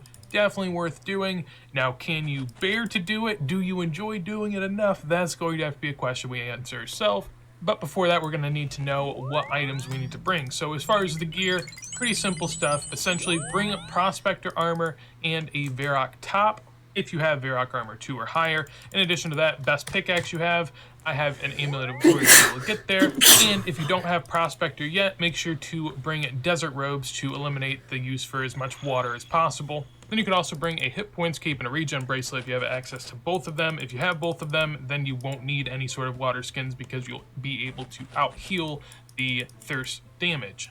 Then for the inventory, there's quite a few different things here. So one, we'll have to note the Clean Harlander, the Swamp Tar, and the Clean Taraman, along with the Pestle and Mortar, so 4 out of the 6 items noted, are all used for 3-ticking. Basically, if you use one of those herbs on the Swamp Tar, it allows you to skip actions in-game and make your process a little quicker. You probably should know that at this point in the game. If not, that's okay. Beyond that, I have an herb sack because you can store up extra herbs in there in case you accidentally make them. So every time you cancel the action and you're not actually using those herbs, but if you do accidentally use the herb, you'll have an herb sack. And then we have water skins as well if you don't have the Desert Amulet 4, along with some coins that I have to travel and whatnot. So I'm going to go ahead and teleport now to Alcarid, and we will start from there and get where we need to go. So for me, I'm going to use this big window, get on out of here. You could use the Ring of Dueling as well and then run south, and from there we're going to head to the southwest where you can take the ferry on over to the Temperos area. So head on down here and board the ferry. This is how most people are going to make our way on over here. Where we need to get to is the southwest corner of the desert. As you can see, we are quite close. You could also use a couple different methods, one of which is the Camulet right here if you have the Desert Hard Diary done. Also, the Pharaoh Scepter teleports you up here. And you could take the Magic Carpet down to the Bandit Camp and then run south, but that takes quite a bit of time. So once you're in here, you can bank. There's a bank nearby, so hit that up if you need. I have some coins so that we can buy water skins if you need to, and also on top of that, a Shanty Pass. So I'm going to trade them. I'm going to grab a pass because that's what I need at the moment. If you need water skins, grab them now. I like to fill up about half my inventory with water skins so that I can get a good amount of granite in the inventory and also have some protection against the desert heat. Since I have a high diary, I don't need the Shanty Pass, but I got it for the looks, for the guide. Anyways, from there, go ahead and make your way on up to the northwest, and then we'll find our granite spot up over here. So we'll find our way to the southwestern side of this mine, and there are 4 granite tiles down here that we're going to want to note. We will hop between this one, this one, this one, and this one, and then we will circle back to the beginning. To get some of the basics out of the way, essentially, whenever we mine a granite tile, it will take 3 ticks to mine it, 2 ticks to walk over to another one, and then 3 ticks to mine that one. And so every time, it's basically taking 5 ticks in total. You can still get decent XP per hour this way. If you don't want to sweat that much, this isn't going to be bad either. However, it's not ideal. And if you want to optimize your gameplay, then you're going to want to do what's called 3-ticking, which is where we add in this. So essentially, as we talked about earlier, using the Swamp Tar on one of these herbs, you'll see a process start to happen. This process basically means that once I am done mining on this block, I can immediately mine on the next block, even if my character is not located there yet. I'll clear out my inventory and demonstrate it for you. So we'll click on the granite rock. As soon as my pickaxe hits it, then we'll want to move one to the south. So I'm going to click, use these on each other, and then go south. And as you can see, we're doing it in 3 ticks now. Just like so, got all those done, nice and easy, and then we make our way back on up here. So we'll talk about a couple different settings that you can use to make this a bit easier. So one thing that I like is this XP drop, at least if you're learning to get a feel for what's going on here. So click on the settings, and then from there, do a fake XP drop delay of 3 ticks, and then you can turn it on. And what this will do is every 3 ticks, it will drop down a mining XP for you based on whenever the last time you got an action done was. So here, I will click on this rock. Once it's done, then 3 ticks later, another one goes. So that's how you know when your actions should be done, because basically whenever I'm going to the next rock, there's no guarantee that I'm going to get it right. And if I don't get it right, I still want to move and go to the next one. So we'll go for an example here, and once I get an example, see right there, I didn't get that one, I got the next one. You need to stay in rhythm here, because if you lose your rhythm at granite, you start to try to mine, but you never really mine. So I'll show you an example of that as well. One thing before I show that example though, you will want to do this on a resizable layout. I feel like that is helpful because then I can lower that. And also you can do this as well, which I'm going to add into it. I also like to turn off the data orbs that are up here to give myself a little more room to click back on the rock. So I'll turn that off too. So as far as what you're going to want to look for here, what I would start off by doing is just clicking on a piece of granite using the swamp tar and an herb, and then going to the next one and just continuing that until you get a full inventory. Whenever you go back up to the north, make sure to click on the furthest upper herb in your inventory to make that a little bit easier.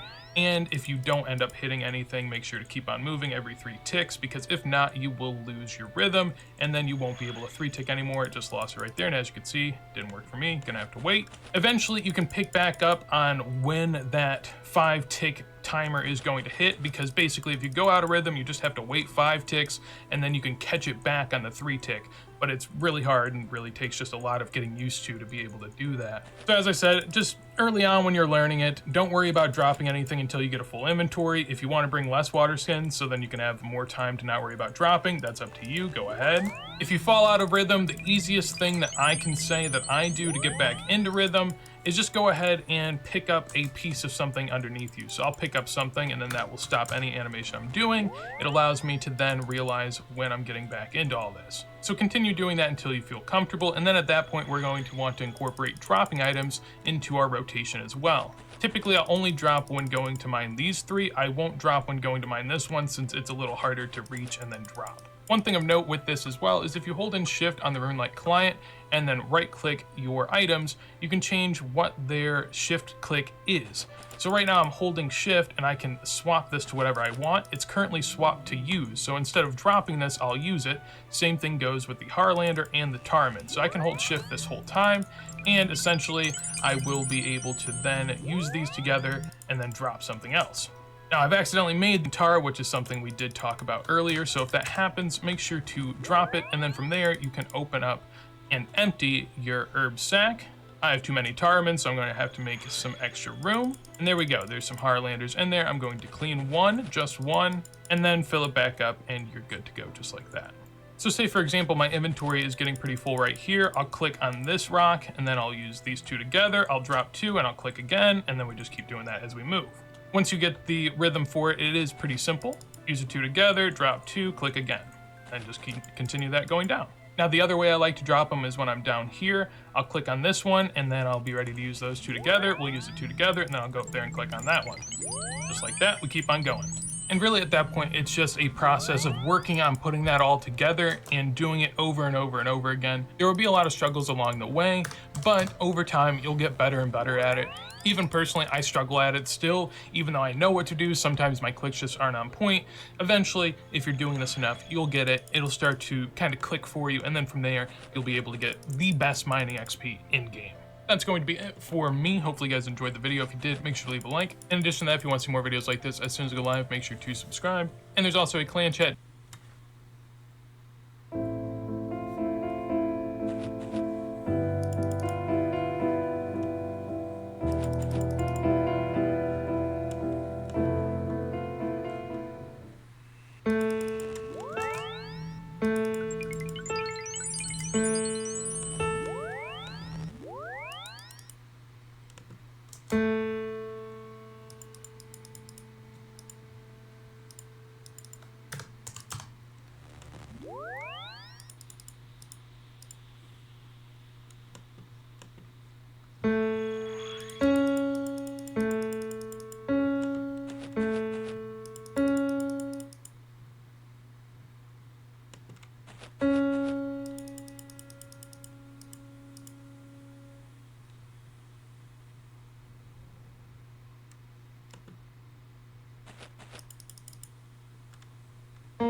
Fuck. Oh, wait, no, what?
Now, some of the effects are modern effects.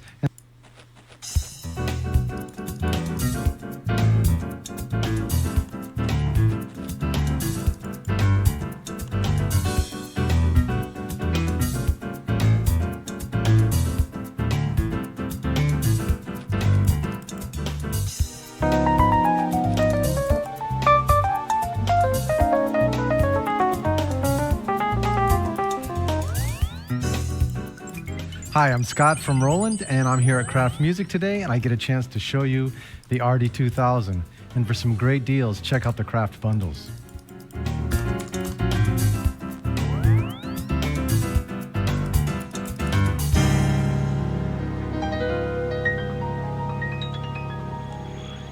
The RD2000, it plays so beautiful, it has such a wonderful tone, and it's very, very comfortable. You know, like when you sit down in front of a piano, especially something that has all of these controls, you really want to feel at ease and at home.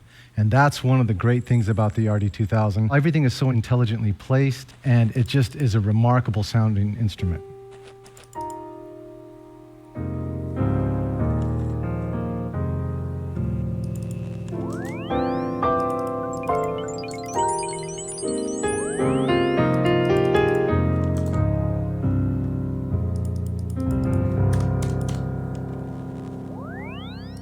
The dynamic range of the entire keyboard is amazing.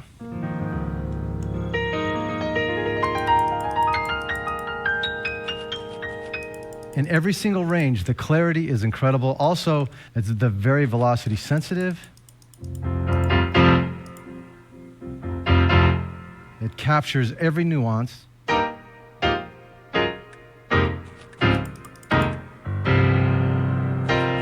If you really want to dig in,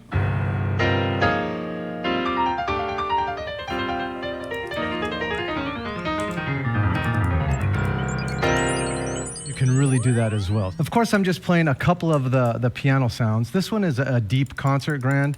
Now, just along with all of our other RD products, it's so easy to layer sounds and split sounds and do things like that. So with the RD2000, there's something a little bit new. It's a little bit more powerful than our previous generations. There's 8 zones, okay? So we have 8 internal zones or 8 external zones.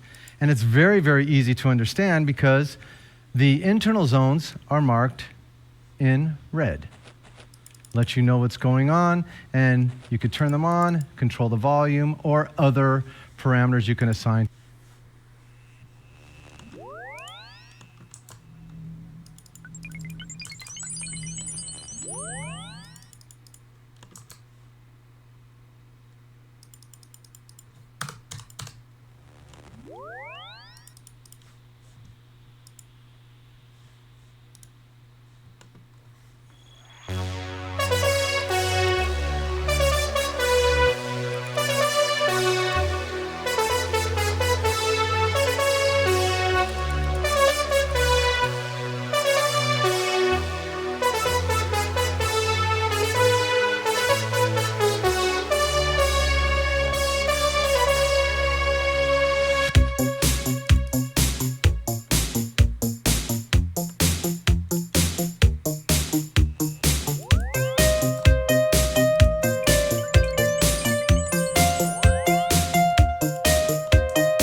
That was interesting. Oh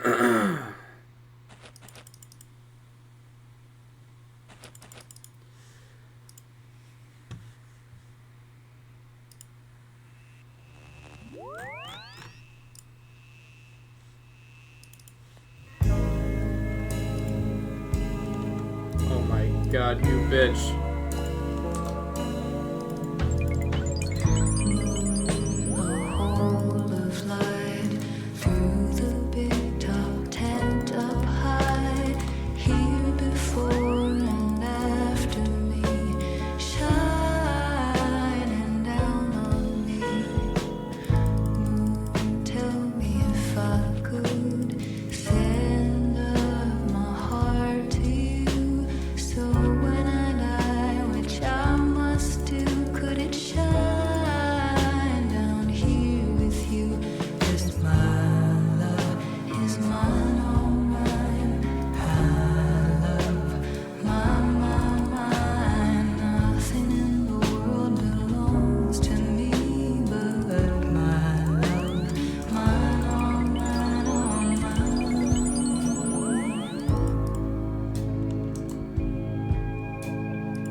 Fuck you, nigga. If you don't call me back, lose my fucking number.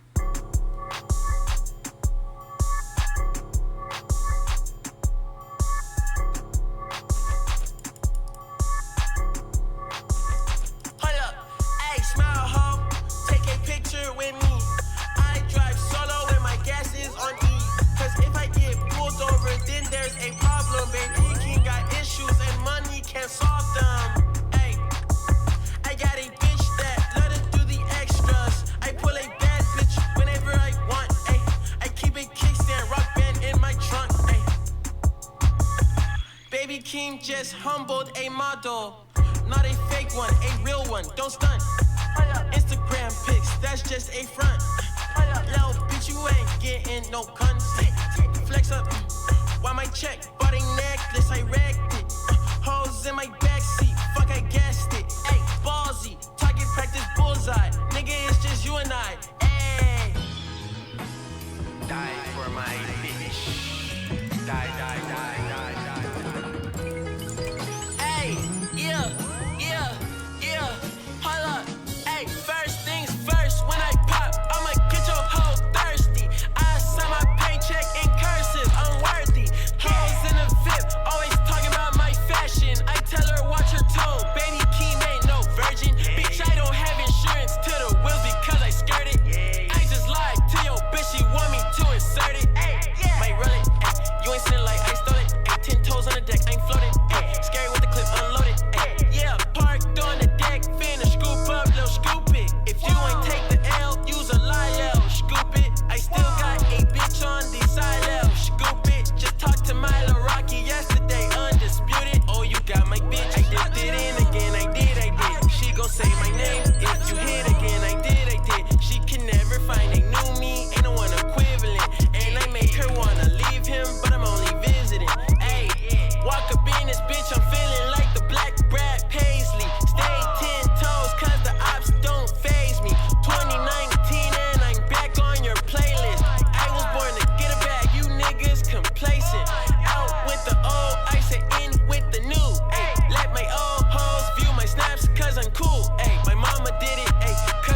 think I'm kidding?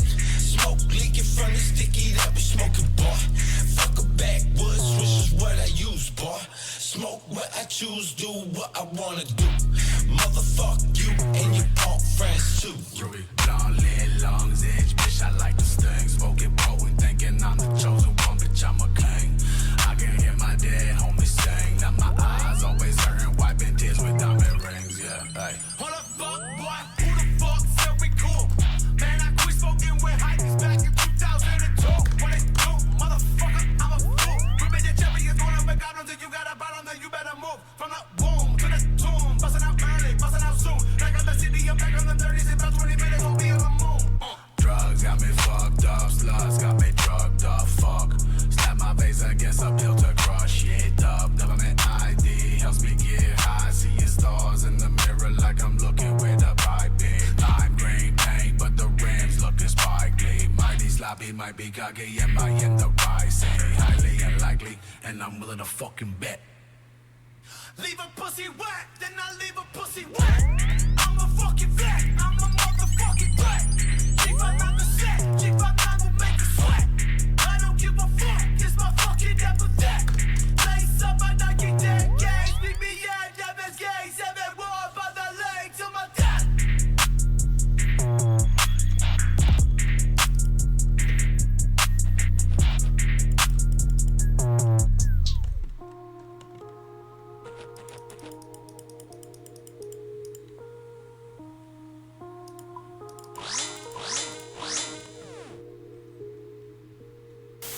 You come off of your drunken stupor from Bourbon Street Saturday night, get up in time to go to Mass on Sunday morning, and you tell God you're sorry for your drunkenness, only to go back out tonight and get wasted again.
hoes in check.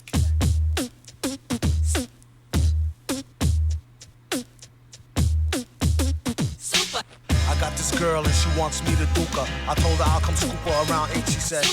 That sounds great, shorty girl's a trooper. No matter what I need her to do, she be like, on his own throne, the boss like King Cooper. On the microphone, he flossed the ring. Average MCs is like a TV blooper. MF Doom, he's like DB Cooper. Out with the moolah, I let her get her outfit just to cool her off. She said niggas ain't about shit. I wonder if she meant it, I doubt it. The way it be in her mouth, she can't live without it. And can't live with this, handle your business. Villainous, stay on a scandalous whole shit list. One pack of cookies, please, Mr. Hooper. It's fun smacking rookies, he is the... Look like a black Wookie when he let his beard grow. Weirdo, brown skinned, always kept his hair low. Rumors has it it's a S-curl accident. Doom was always known to keep the best girls' backs bent. Some say it's the eyes, some say the accent. A lot of guys wonder where their stacks went. I call her thunder thighs with the fatty swoller. Only mess with high rollers, do what daddy told her. No matter the city, she with me to do the thang thang. Working the coochie, hoopty, chitty chitty, bang bang. Same name on the titty as on the name ring. Pretty like Baby D off all in the same gang. Keep my eye on her, really don't trust her, but I treat her like a daughter. Taught her how to bust a nut and the heat to turn beef to horse meat chalupa. Teach her how to hold it, of course he is the... See, most cats treat her like fufa or beat her to a stupor. Take it from the... You need to make her feel cuter and lay down the G like loofah. Everything will be do for her. Keep her in a new fur so she looks sweet when she go to meet the... Got the Buddha, get the grenadiers, twist it, put it in the air, come here, kiss it. Listen here, Scooter, let her try to bag you when she's on the rag, never let her fry the ragu. Which will have you under some type of spell, crying dag boo, her name on your back in a tattoo. Whether a bougie broad, nerd, hoe, street chick, don't call her wife if you met her at the freak nick.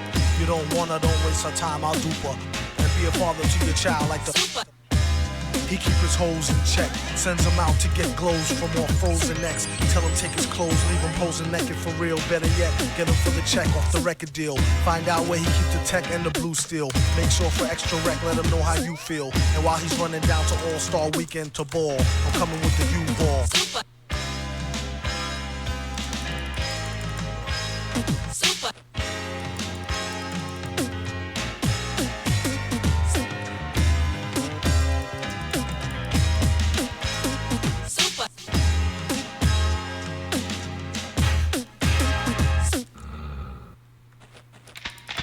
Has the laser cannon been loaded? Everything has been prepared as you ordered. But how did you get prepared?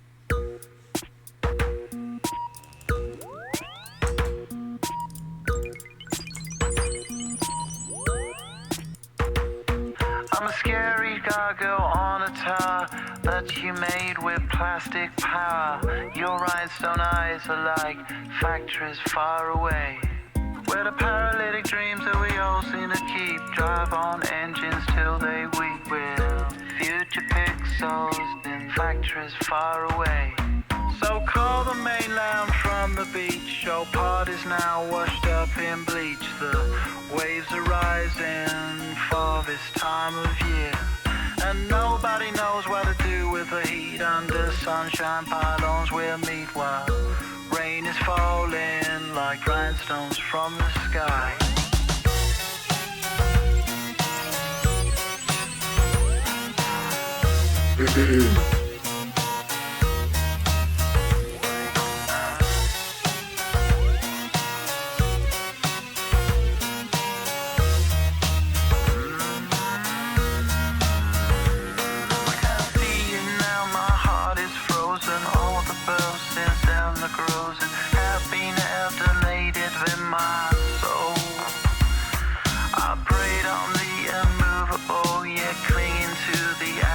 Of rock, seas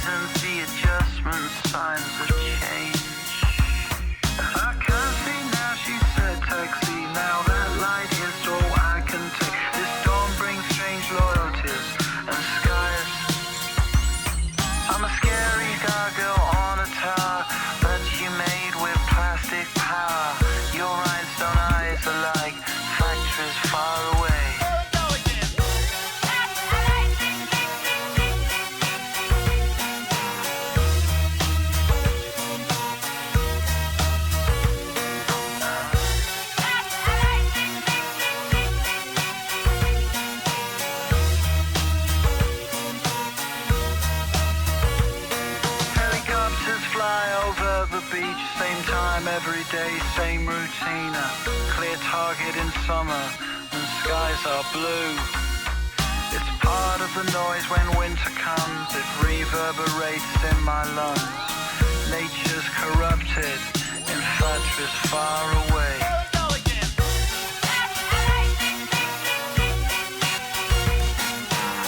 Your love's like rhinestones falling from the sky.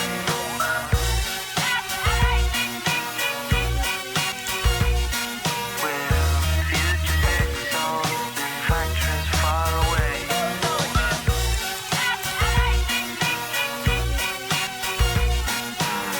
Your love's like rhinestones falling from the sky.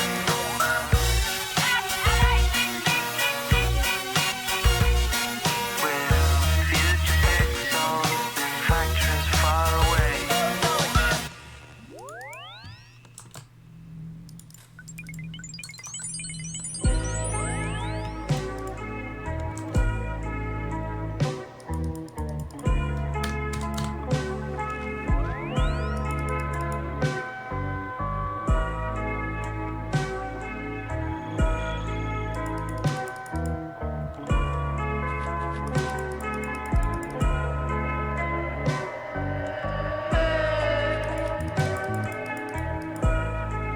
It's not like you ever tried to stay.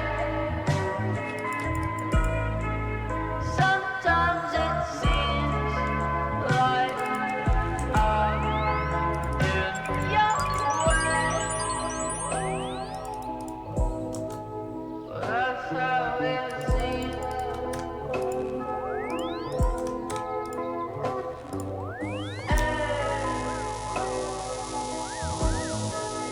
Know what I need. It seems like I care too much when I'm all alone. Oh no, I feel like I care too much when no one's at home for me. Feel like I'm falling down. Well, that's how it seems. I think that I'm falling out. You know what I feel. It seems like I care too much when I'm all alone. No, no. She said that I care too much when no one's at home for me.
whip. It's still in my hood, a pistol grip. It's still got 100 blunts. Got that paper in my cup. Stay with a bitch in a club. Stay with my dick in a guts. Yeah, Roto the king of the Greek self. Parker don't fuck with LA. Sheesh, private jet fuck a lily. Went to Paris and back in the day. Okay, never okay, bitch. Stop asking. Came up supporting my family. Just for that they should give me a Grammy. Running the duck in the slammer. Thinking about cocking the hammer. The lights, the glitter, the glamour. None of this shit even matter. None of this shit make me happy. Went up in rehab instead of a casket. Locking me up and they had the rooms padded. Magistrate checking my fashion. Ripping that motherfucker grammar. Ripping up money to cover soul. Singing out loud another bitch. You think that I'm a lover? No.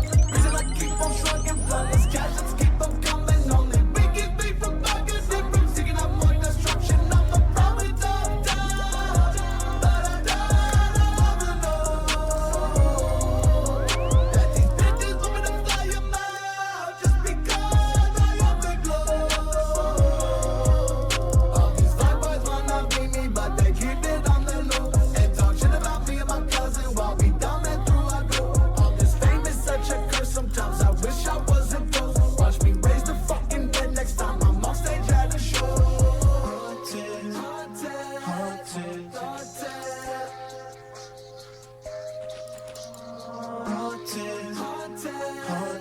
haunted, haunted, haunted. Can't escape my mind. It's like I'm doing time all the time. Exhausted, lost it. Just one little line. Have this talk with God all the time. Yeah, haunted, haunted. Can't escape my mind. It's like I'm doing time all the time. Exhausted, lost it. Just one little line. Have this talk with God all the time. Yeah, all the time, all the time.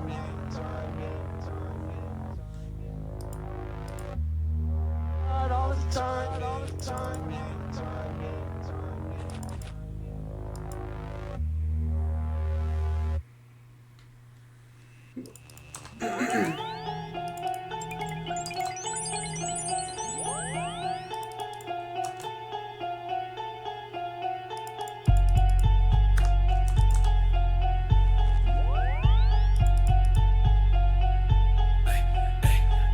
Tell me what you know. Buy the motherfucker out the bottom with a gold grill gleaming, make audio prime. Stop creeping out the fucking dungeon. Switchblade on him, hit the guts like a pump. Dump. 30 rounds of the clip, I'll rip. Too thick with the stick that I won't miss. Little slick, real sick, don't talk shit. Whip like a brick, scale on fish. Suicide nighttime, no, we don't fight crime, oh. It's a great fight now with the real red eyes and we dying inside, oh. Bodies in fluoride, let the rope untie, just crucify me.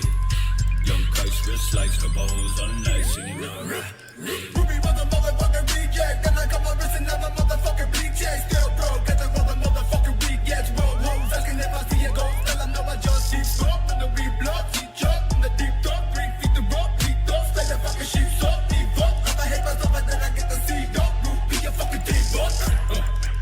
Because they caught now, trying to bob down. Repeat the result of a reject from a small town. Trying to deal with demon, I'm involved now. Loud growls, no limit on the prop.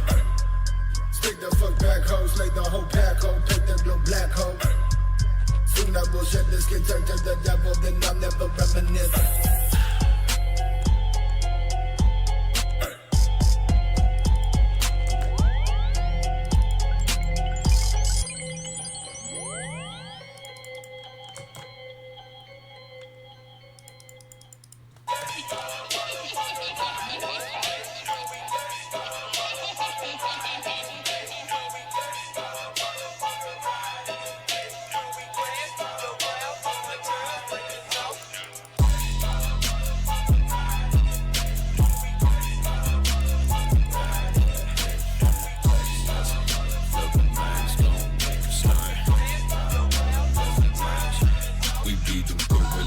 Inside your motherfucking mind, you got that X, watch him lift it up and just swing it from behind. Who is he? That fucker a beast. Came with the fleet, knock you out your fleece. Cold summers, long winters if need be.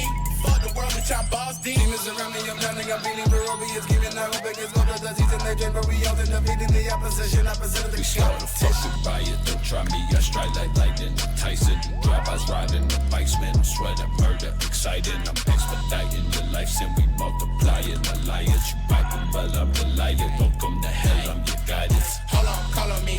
Diamond dancing, homie, running for office, offensive and lawless. Balls of the rawest and jaws of the newer leg. Fucked up in my set like ratchets with hatchets while I'm catching nets. About bad shit like where to play, got that guy with the lost car, 5150. Spaz screaming where to play now. Play calm, stay pumped.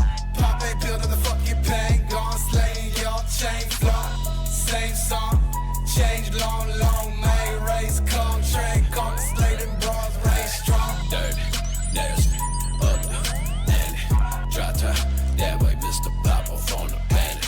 I got a bottle of Thompson, bunch of shitty whiskey in me. Gin Tilly with the 7 warlord, razor blades like the From fucking New core. Orleans to Atlanta, zip a dirty big shot, fuck a fan. Sell out a show in Santa Ana, dirty, nasty propaganda.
Yeah, player. On my teeth, go, damn, player. I still can't sleep, though. Yeah, player. I be that sheep beater, wolf creeper, but disguised as the grim reaper. Sad player. I be that sad player. Damn player.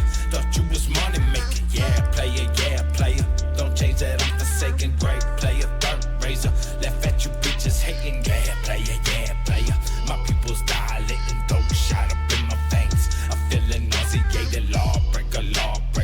I'm trying to feel alive. Make sure my teeth go when I'm filled up with formaldehyde. Suicide.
Ever wake up every day and you want to die?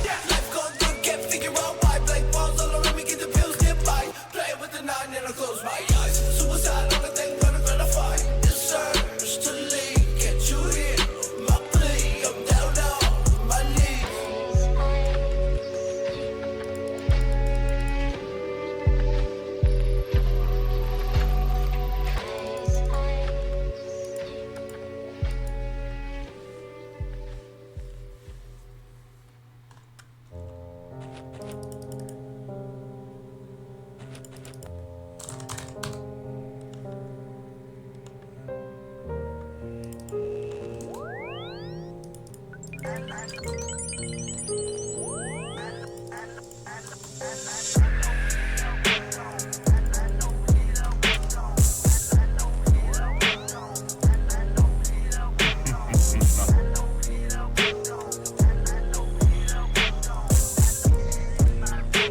boosting my emotions, now coping while fucking dopeless. Let the dope hit breathing slowly. Look, baby, I'll show you hopeless. Load that ammo, scarecrow, no shadow. Bloody piano, sold out gallows. My mind so harrowed from tragic background stress. Picking up a trap, pop up, I'm a mess. Nose deep in narcotics. Window shopping for my father's problems. Do you have some options? My hand up from gripping your pistol trigger, finger careless. My heart out to my girl, I know that loving me's a challenge.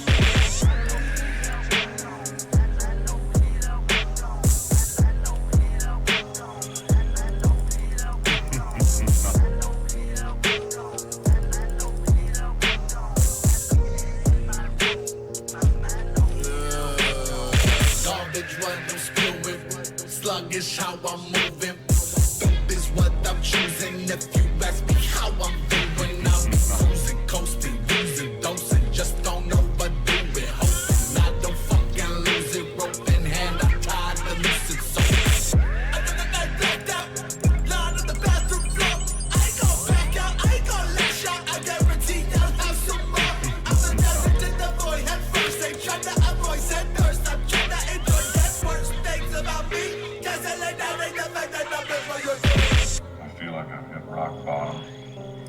When another trap door opens, I plunge further into despair. God only gives us as much suffering as we can endure. I mean, he piles on the shit to see if we'll break. Why? To test our faith and to make us appreciate the good that we do have. Now, forgive me for saying so, Reverend, but God is a sick fuck.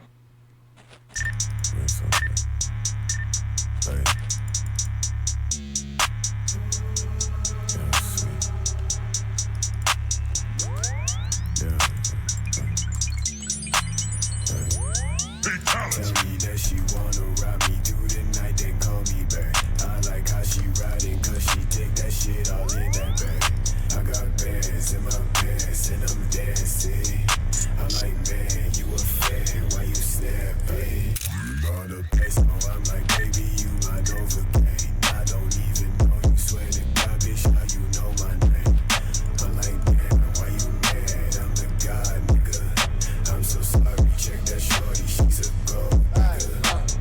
I don't give a fuck, never clean it up. Bitch, my blood is mud, never clean it up.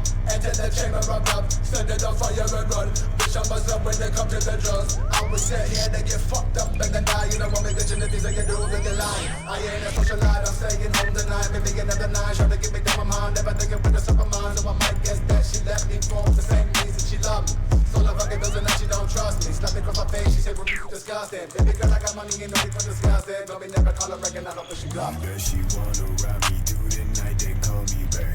I like how she riding, cause she take that shit all in that bag. I got bands in my pants and I'm dancing. I'm like, man, you a fan, why you snapping? You brought a place, oh, I'm like, baby, you my Novocaine. I don't even know you, swear to God, bitch, how you know my name?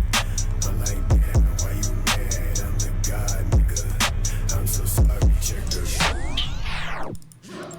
Cradle to the grave, I cradle in my grave. Flick your ass, spray no drug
get a hold of me. And hopefully, she'll give me a call when she is home and free and lonely. Phone rang twice, but I missed both calls. I was hanging in the hall too free.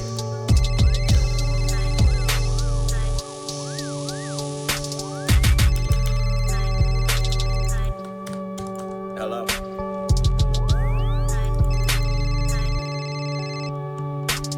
Got a pocket full of stones. Watching Game of Thrones. Bitches on the phone telling me she home alone. Motherfucker future counting down till I die. Days roll by, I just wanna get high. Never ever sober, need drugs for my composure. Looking like I'm dying, laying back on the sofa. 6 feet deep, 3 gold teeth. 0 fucking hopes for this young tragedy. Days of our lives, watch them roll by. Whole fucking family got bloodshot eyes. Scripts in the kitchen right next to the dish. Finger fucking bitches listening to no limit. West Bank soldier, straight about the Nolan. When it come to this shit, ain't a motherfucker cold.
Hey, I'm Glasses, and I have a very unique request for you.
Okay. I'm gonna call it there. That seems pretty good. 47,677.